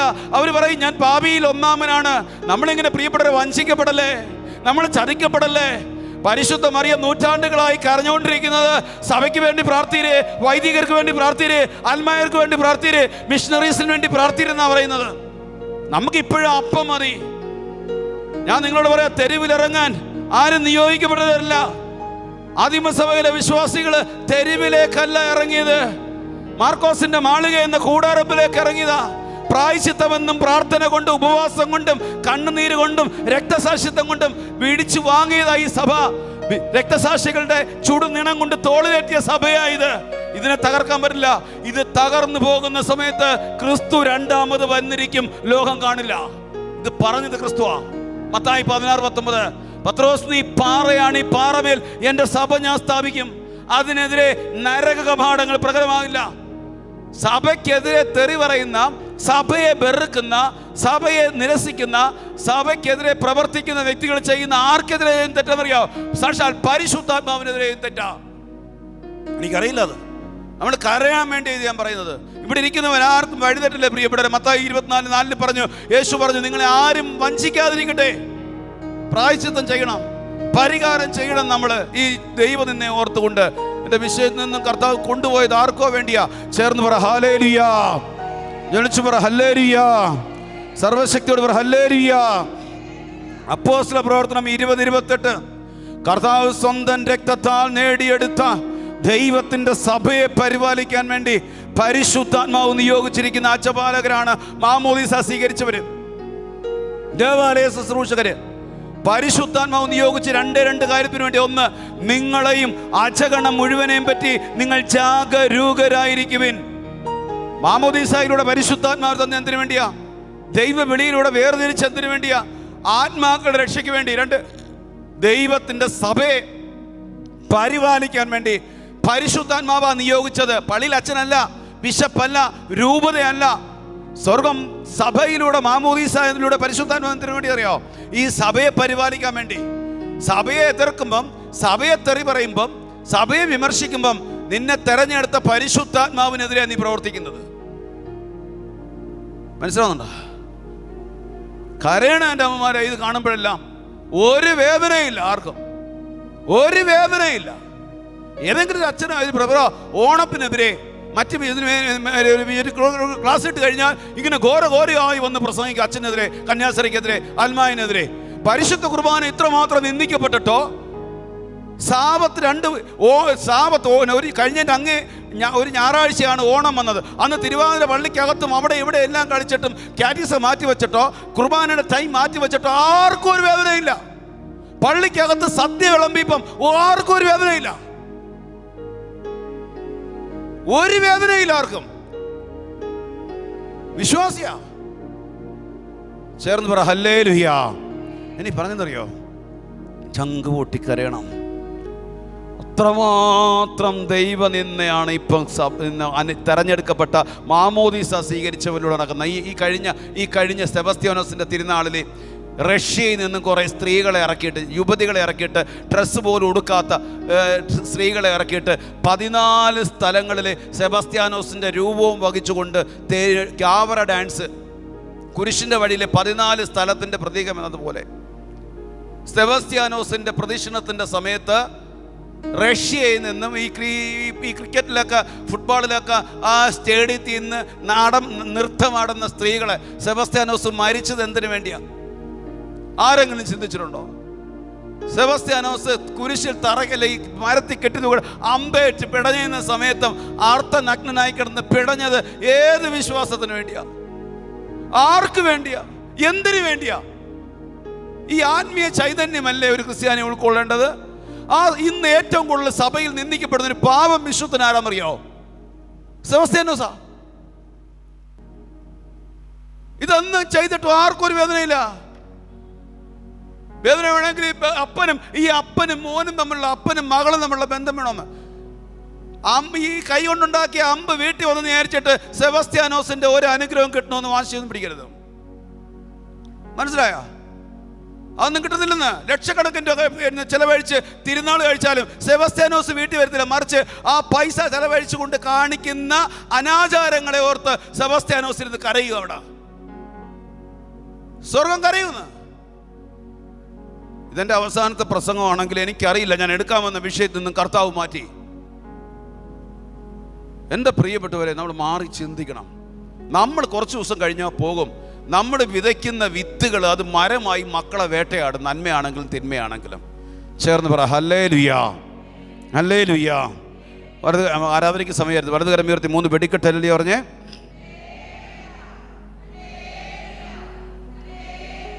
രണ്ടാമത്തെ രഹസ്യം എന്തിനു വേണ്ടിയാ? സഭയ്ക്ക് വേണ്ടിയും. സഭ എവിടെങ്കിലും നിന്ദിക്കപ്പെടുന്നതാണ്. അപ്പം അനാചാരങ്ങൾ കാണുമ്പോൾ നമുക്ക് എതിർക്കാൻ പറ്റിയെന്ന് വരില്ല. നമ്മൾ കൈ വിരിക്കണം, ജപമാല എടുത്തിട്ട് കരയണം. ഒരു കൊന്ത, ഒരു ദിവസം, ഒരു ജപമാല സഭയ്ക്ക് വേണ്ടി ഒന്ന് ചൊല്ലി നോക്കി. സഭയിലൂടെ ഒഴുകുന്ന കൃപാവരങ്ങൾ നമ്മുടെ മക്കളിലേക്ക് വന്ന് വീഴും, ഉറപ്പാണ്. എനിക്ക് അടുത്ത നാളുകളിൽ കർത്താവിൻ്റെ കാരുണ്യം കൊണ്ട് സഭയുടെ ശുശ്രൂഷ തുറന്നു കിട്ടി. പരിശുദ്ധ അമ്മയും യോഹന്നാനും കിടന്നുറങ്ങിയ വീടാണ് എഫേസസ് എന്ന് പറയുന്ന രാജ്യം, തുർക്കി. 2024 ആ വീട്ടിൽ മുട്ടുകുത്തി പ്രാർത്ഥിക്കാൻ കർത്താവ് കൃപ നൽകി. തുർക്കിയിലെ ഞാൻ ഒരു സാധാ ആത്മാരനാ. ഒരു പ്രസംഗത്തിലൂടെ ഒരു ഇടവക പള്ളിയിൽ അച്ഛനെ സൂചിച്ചില്ല. അച്ഛൻ പറഞ്ഞു ഇനി ആൻ്റണിനെ വിളിക്കണ്ടെന്ന് പറഞ്ഞു. ആ ഇടവകയ്ക്കല്ല, അച്ഛൻ്റെ എന്നെ അറിയത്തില്ല, വ്യക്തിപരമായിട്ട് അറിയത്തില്ല. 1-ാം പ്രമാണത്തിനെതിരെ ശക്തമായി പറഞ്ഞു. ഞാൻ വിഷയം ഇതാണ് പറഞ്ഞത്. ദേവാലയവും ദേവാലയത്തിൻ്റെ പരിസരവും വിശുദ്ധവും അതിവിശുദ്ധമാണ്. സംശയമുണ്ടോ? അവിടെ DJ പാട്ടോ ലൈറ്റ് ആൻഡ് ഷോയോ തിരുവാതിരയോ വള്ളിക്കകത്തോ പുറത്തോ അത്തപ്പൂവിന് സ്ഥാനമില്ല. അവിടെ ദൈവാരാധനയ്ക്ക് മാത്രമേ. കാരണം 4 സുവിശേഷത്തിൽ യേശു പ്രകോപനായത് ഒറ്റ കോണ്ടാക്സിൽ മാത്രമേ ഉള്ളൂ. വേറെ എവിടെയെങ്കിലും കാണിച്ചു തന്നെ പരിപാടി നിർത്താം. ദേവാലയത്തിൽ വെച്ചാ. എസെക്കിയേൽ 8:6 പറഞ്ഞു, എൻ്റെ വിശുദ്ധ സ്ഥലത്ത് നിന്നും എന്നെ തുരത്താൻ വേണ്ടി അവർ ചെയ്തു കൂട്ടുന്ന കടുത്ത മ്ലേച്ഛതകൾ നീ കാണുന്നുണ്ടോ? ദേവാലയം. ഇത് പറഞ്ഞപ്പോൾ അച്ഛൻ പറഞ്ഞു ആന്റണിയെ വിളിക്കണ്ടെന്ന് പറഞ്ഞു. അവിടെ ഒരു ഇടവകയെ ബ്ലോക്ക് ആയപ്പം ഒരു രൂപത ബൈബിൾ കൺവെൻഷൻ എന്നെ പിടിച്ച് ഏൽപ്പിച്ചു. അത് 3 മാസത്തിനുള്ളിൽ കർത്താവ് പറഞ്ഞു, നിന്റെ നിലപാടിൽ വെള്ളം ചേർക്കരുതും, എൻ്റെതാ സഭ, എൻ്റെതാ ആലയം. ഈ 1 വർഷം കഴിഞ്ഞപ്പോൾ അതേ അച്ഛൻ തന്നെ ആ ഇടവകയെ വീണ്ടും ധ്യാനത്തിന് വിളിച്ചു. ശുശ്രൂഷ ബ്ലോക്ക് ചെയ്തെന്ന് വിചാരിച്ചിട്ടോ ശുശ്രൂഷയ്ക്ക് വിളിച്ചില്ലെന്ന് വിചാരിച്ചിട്ടോ പറയാനുള്ളത് പറഞ്ഞുകൊണ്ട് പോകുക എന്നുള്ളതാണ്. അടുത്തൊരു ബലി അർപ്പിക്കാൻ അടുത്തൊരു ശുശ്രൂഷയ്ക്ക് വരുമോ ഇല്ലയോ എന്ന് എനിക്ക് അറിയില്ല. ഇന്ന് പറയുക, ഇനി വരുമോ എന്ന് എനിക്ക് അറിയില്ല. ചെവിയുള്ളവൻ കേൾക്കട്ടെ. ചേർന്ന് പറഞ്ഞേ ഹല്ലേലൂയാ. സർവശക്തിയോട് പറ ഹല്ലേലൂയാ, ഹല്ലേലൂയാ. CCC 964 മറിയത്തിന് സഭയിലുള്ള ധർമ്മം ക്രിസ്തുവിനോടുള്ള അവളുടെ ഐക്യത്തിൽ നിന്നും വേർതിരിക്കാനാകാത്തതും അതിൽ നിന്നും നേരിട്ട് ഉത്ഭവിക്കുന്നതുമാണ്. രക്ഷാകര ദൗത്യത്തിൻ്റെ മറിയത്തിൻ്റെ മകനോടുള്ള ഈ ഐക്യം ക്രിസ്തുവിൻ്റെ കന്യകാ ജനനം മുതൽ അവിടുത്തെ മരണം വരെ വ്യക്തമാക്കപ്പെട്ടിരുന്നു. അവിടുത്തെ പീഡാനുഭവത്തിൻ്റെ മണിക്കൂറിൽ അത് സർവോപരി വെളിപ്പെട്ടു. കൊണ്ടോ, ഞാൻ ചുരുക്കി പറയാണ്, 10 മിനിറ്റും കൂടെ ഉള്ളത്, ഒന്നും പറയാൻ പറ്റില്ല. സന്തോഷം, ദൈവത്തിന് നന്ദി. ചേർന്ന് പറഞ്ഞേ ഹല്ലേലൂയ. ഇപ്പോൾ മൂന്നാമത്തെ ജപമാല ഏതാ? ദുഃഖം. നിങ്ങൾ ദുഃഖത്തിൻ്റെ അത് ചൊല്ലുമ്പം മാരക പാപികൾക്ക് വേണ്ടിയും ശുദ്ധീകരണ ആത്മാക്കൾക്ക് വേണ്ടി ഒന്ന് ചൊല്ലി നോക്കിയേ, കെട്ടഴിയോ നോക്കാം. ഞാനൊരു ഉദാഹരണം ചോദിക്കാം. ശുദ്ധീകരണ ആത്മാക്കൾക്ക് വേണ്ടി എന്തിനാ പ്രാർത്ഥിക്കണമെന്ന് അറിയാൻ വേണ്ടിയാണ്. നിങ്ങളുടെ അപ്പൻ്റെ അപ്പൻ അല്ലെങ്കിൽ അപ്പൂപ്പൻ കുറേ പറമ്പ് മേടിച്ച് കുറേ ബാങ്ക് ബാലൻസ് ഇട്ടു, പുള്ളി മരിച്ചുപോയി. അതിൻ്റെ അവകാശി ആർക്കുള്ളതാ? ആർക്കുള്ളതാ? മക്കൾക്കും കൊച്ചുമക്കൾക്കും ആണോ? ചങ്ങനാശ്ശേരിയിൽ കുറേ പറമ്പും കുറേ ബാങ്ക് ബാലൻസ് ഇട്ട് പുള്ളി പെട്ടെന്ന് മരിച്ചുപോയി. അതിൻ്റെ അവകാശി ആരാ? മക്കളും കൊച്ചുമക്കളും ആണോ?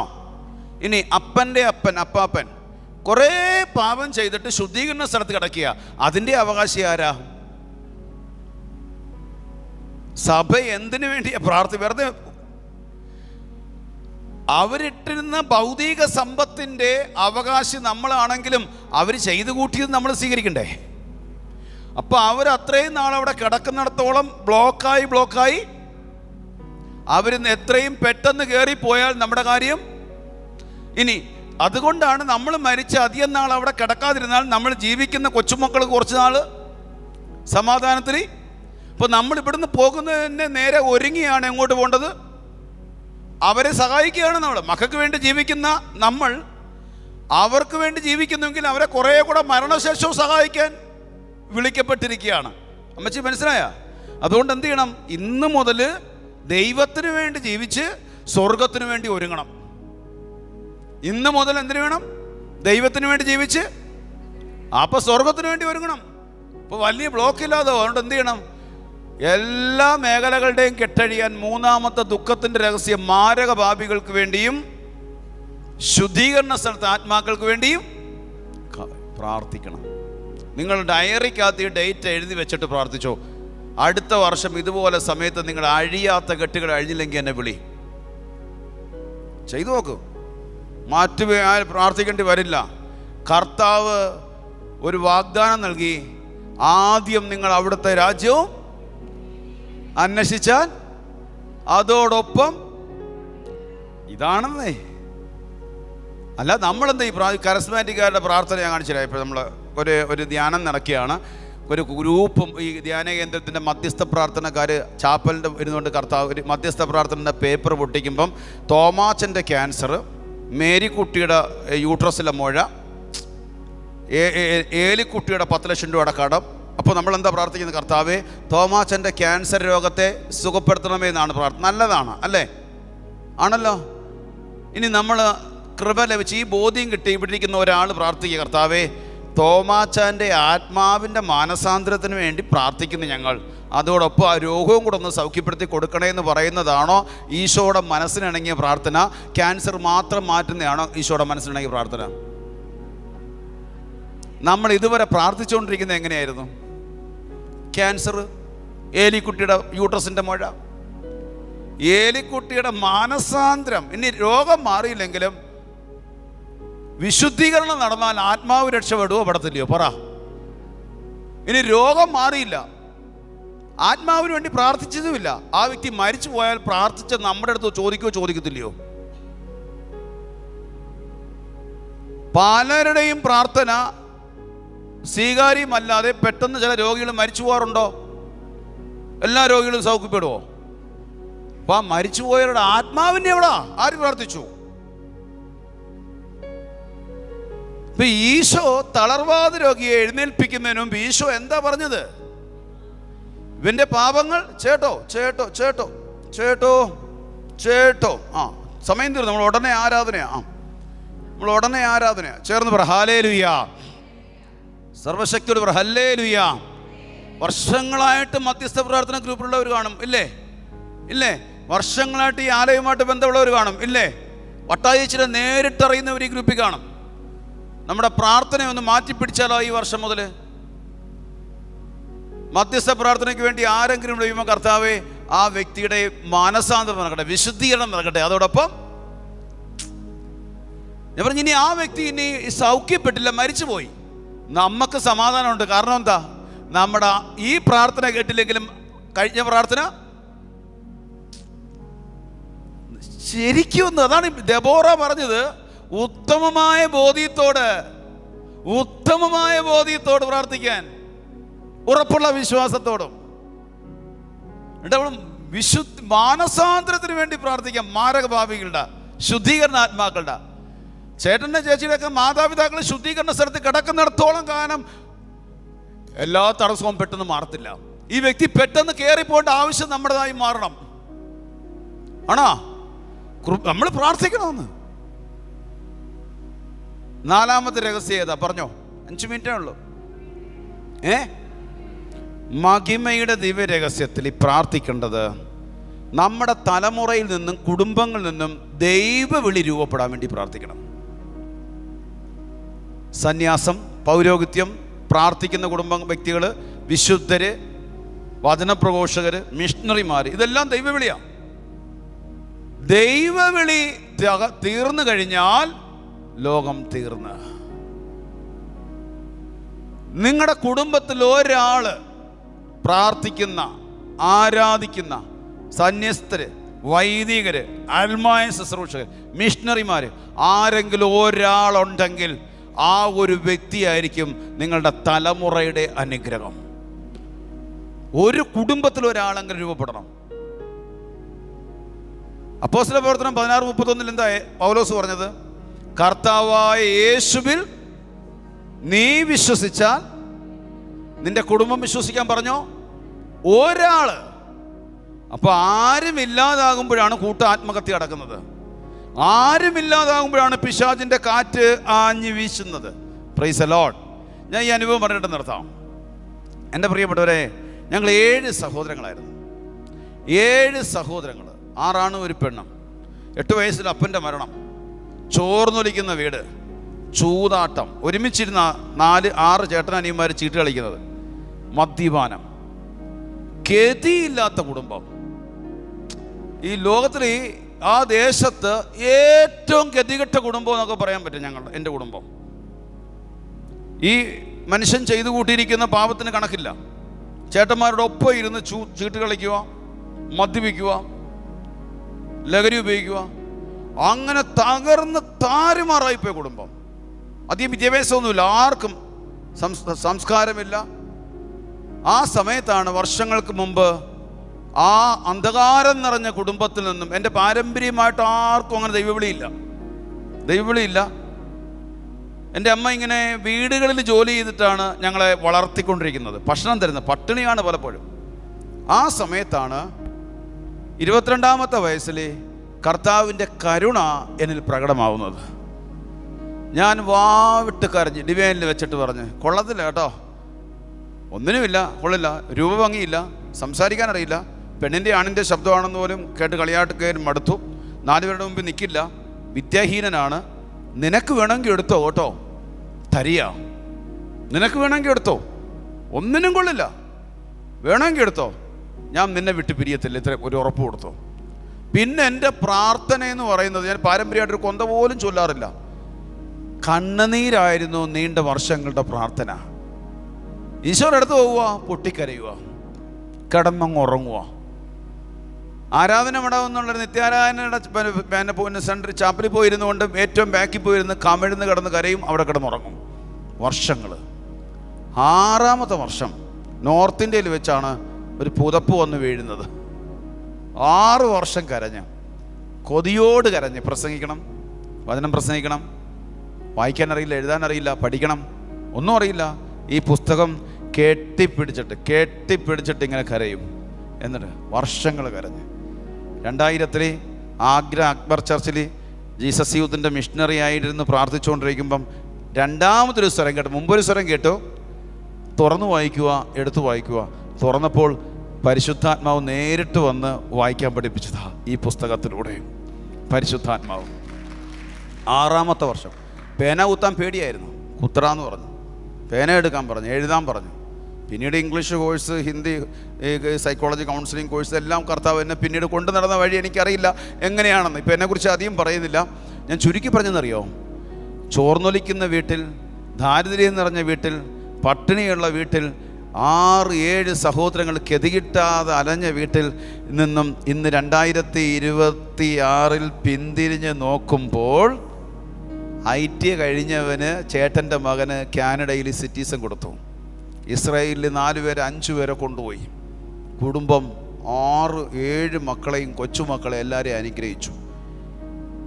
എനിക്ക് ഈ അൾത്താര എന്നിട്ട് പറയാൻ പറ്റും, എൻ്റെ വീട്ടിൽ നിന്നും കർത്താവിൻ്റെ തെരഞ്ഞെടുപ്പ് ഉണ്ടായതുകൊണ്ട് മാത്രമാണ്.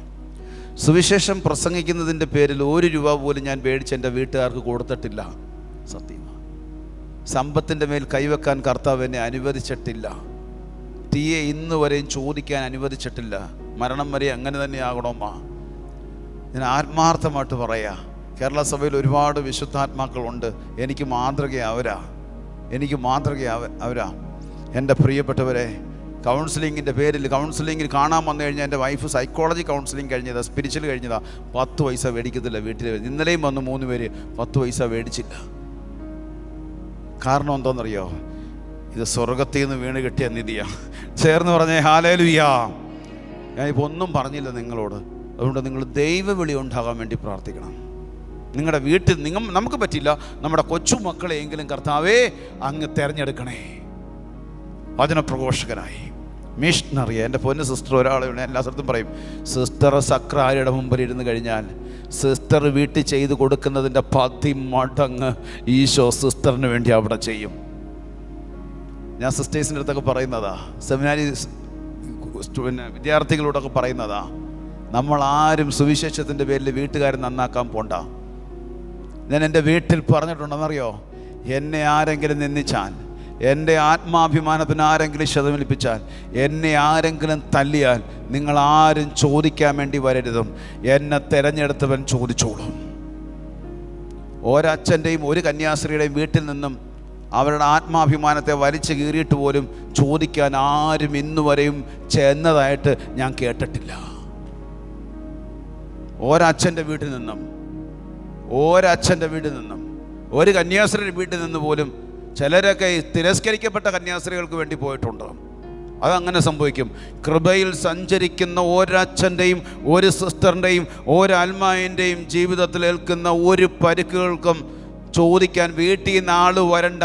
വീട്ടുകാരല്ല അവനെ തെരഞ്ഞെടുത്തത്, സ്വർഗമാണ് അവനെ തെരഞ്ഞെടുത്തത്. അവർ ചോദിച്ചോളും. മനസ്സിലായ? എൻ്റെ സഭയെ സ്നേഹിച്ചു നോക്കിയേ. വിദ്യാഹീനനായി പാവപ്പെട്ടവൻ്റെ മുമ്പിൽ രാജ്യങ്ങൾ തുറന്നെങ്കിൽ, സഭ തുറന്നെങ്കിൽ, ഞാൻ ശുശ്രൂഷയുടെ ലെവലിൽ പറയും, സ്വന്തമായിട്ട് ഒരു മിനിസ്ട്രി ചെയ്തുകൊണ്ടിരിക്കുകയാണ്. 10-45 വ്യക്തികളുണ്ട്, 2-3 കന്യാസ്ത്രീകളുണ്ട് കൗൺസിലിംഗ് ശുശ്രൂഷ ചെയ്യാൻ, 2 വൈദികർ, 7-8 കുടുംബങ്ങൾ.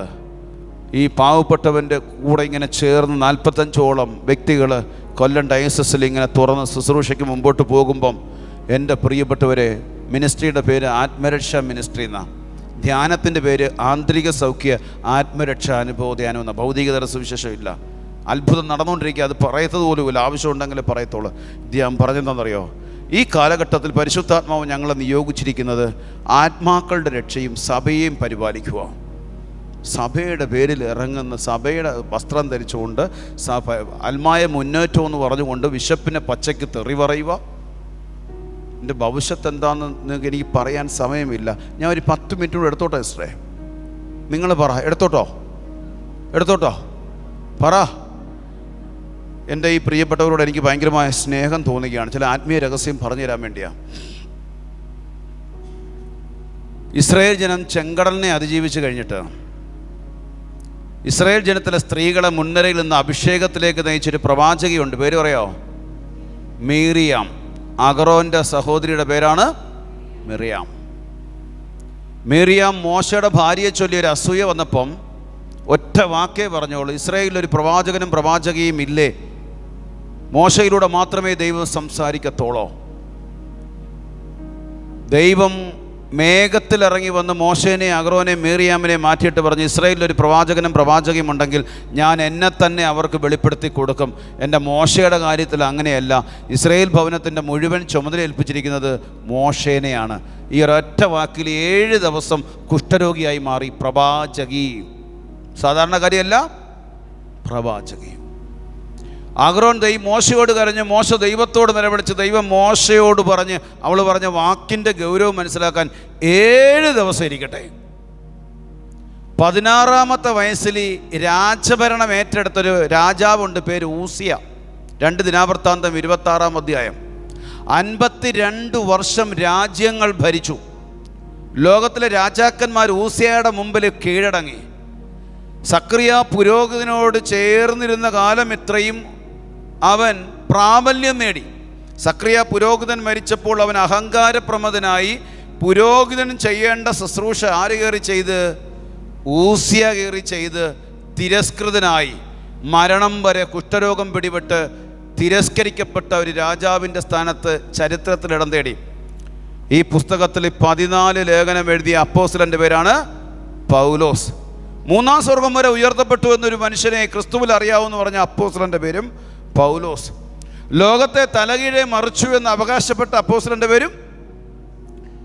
അപ്പോസ്തല പ്രവർത്തനം 23-ാം അധ്യായം 4-ലും 5-ലേക്കും വരുമ്പം ഒരു പ്രധാന പുരോഹിതൻ പൗലോസിനെ അടിക്കാൻ പറഞ്ഞപ്പോൾ അടികൊണ്ട പൗലോസ് പറഞ്ഞു, വെള്ളയടിച്ച മതിലേ, എന്നെ പ്രകരിക്കാൻ നിനക്ക് അധികാരം നൽകിയത് ആരാണെന്ന് പറഞ്ഞ സമയത്ത് ചുറ്റും കൂടി എന്നവർ പറഞ്ഞു, അവൻ നീ ദൈവത്തിൻ്റെ പ്രധാന പുരോഹിതനെയാണോ അധിക്ഷേപിക്കുന്നതെന്ന് പറഞ്ഞു.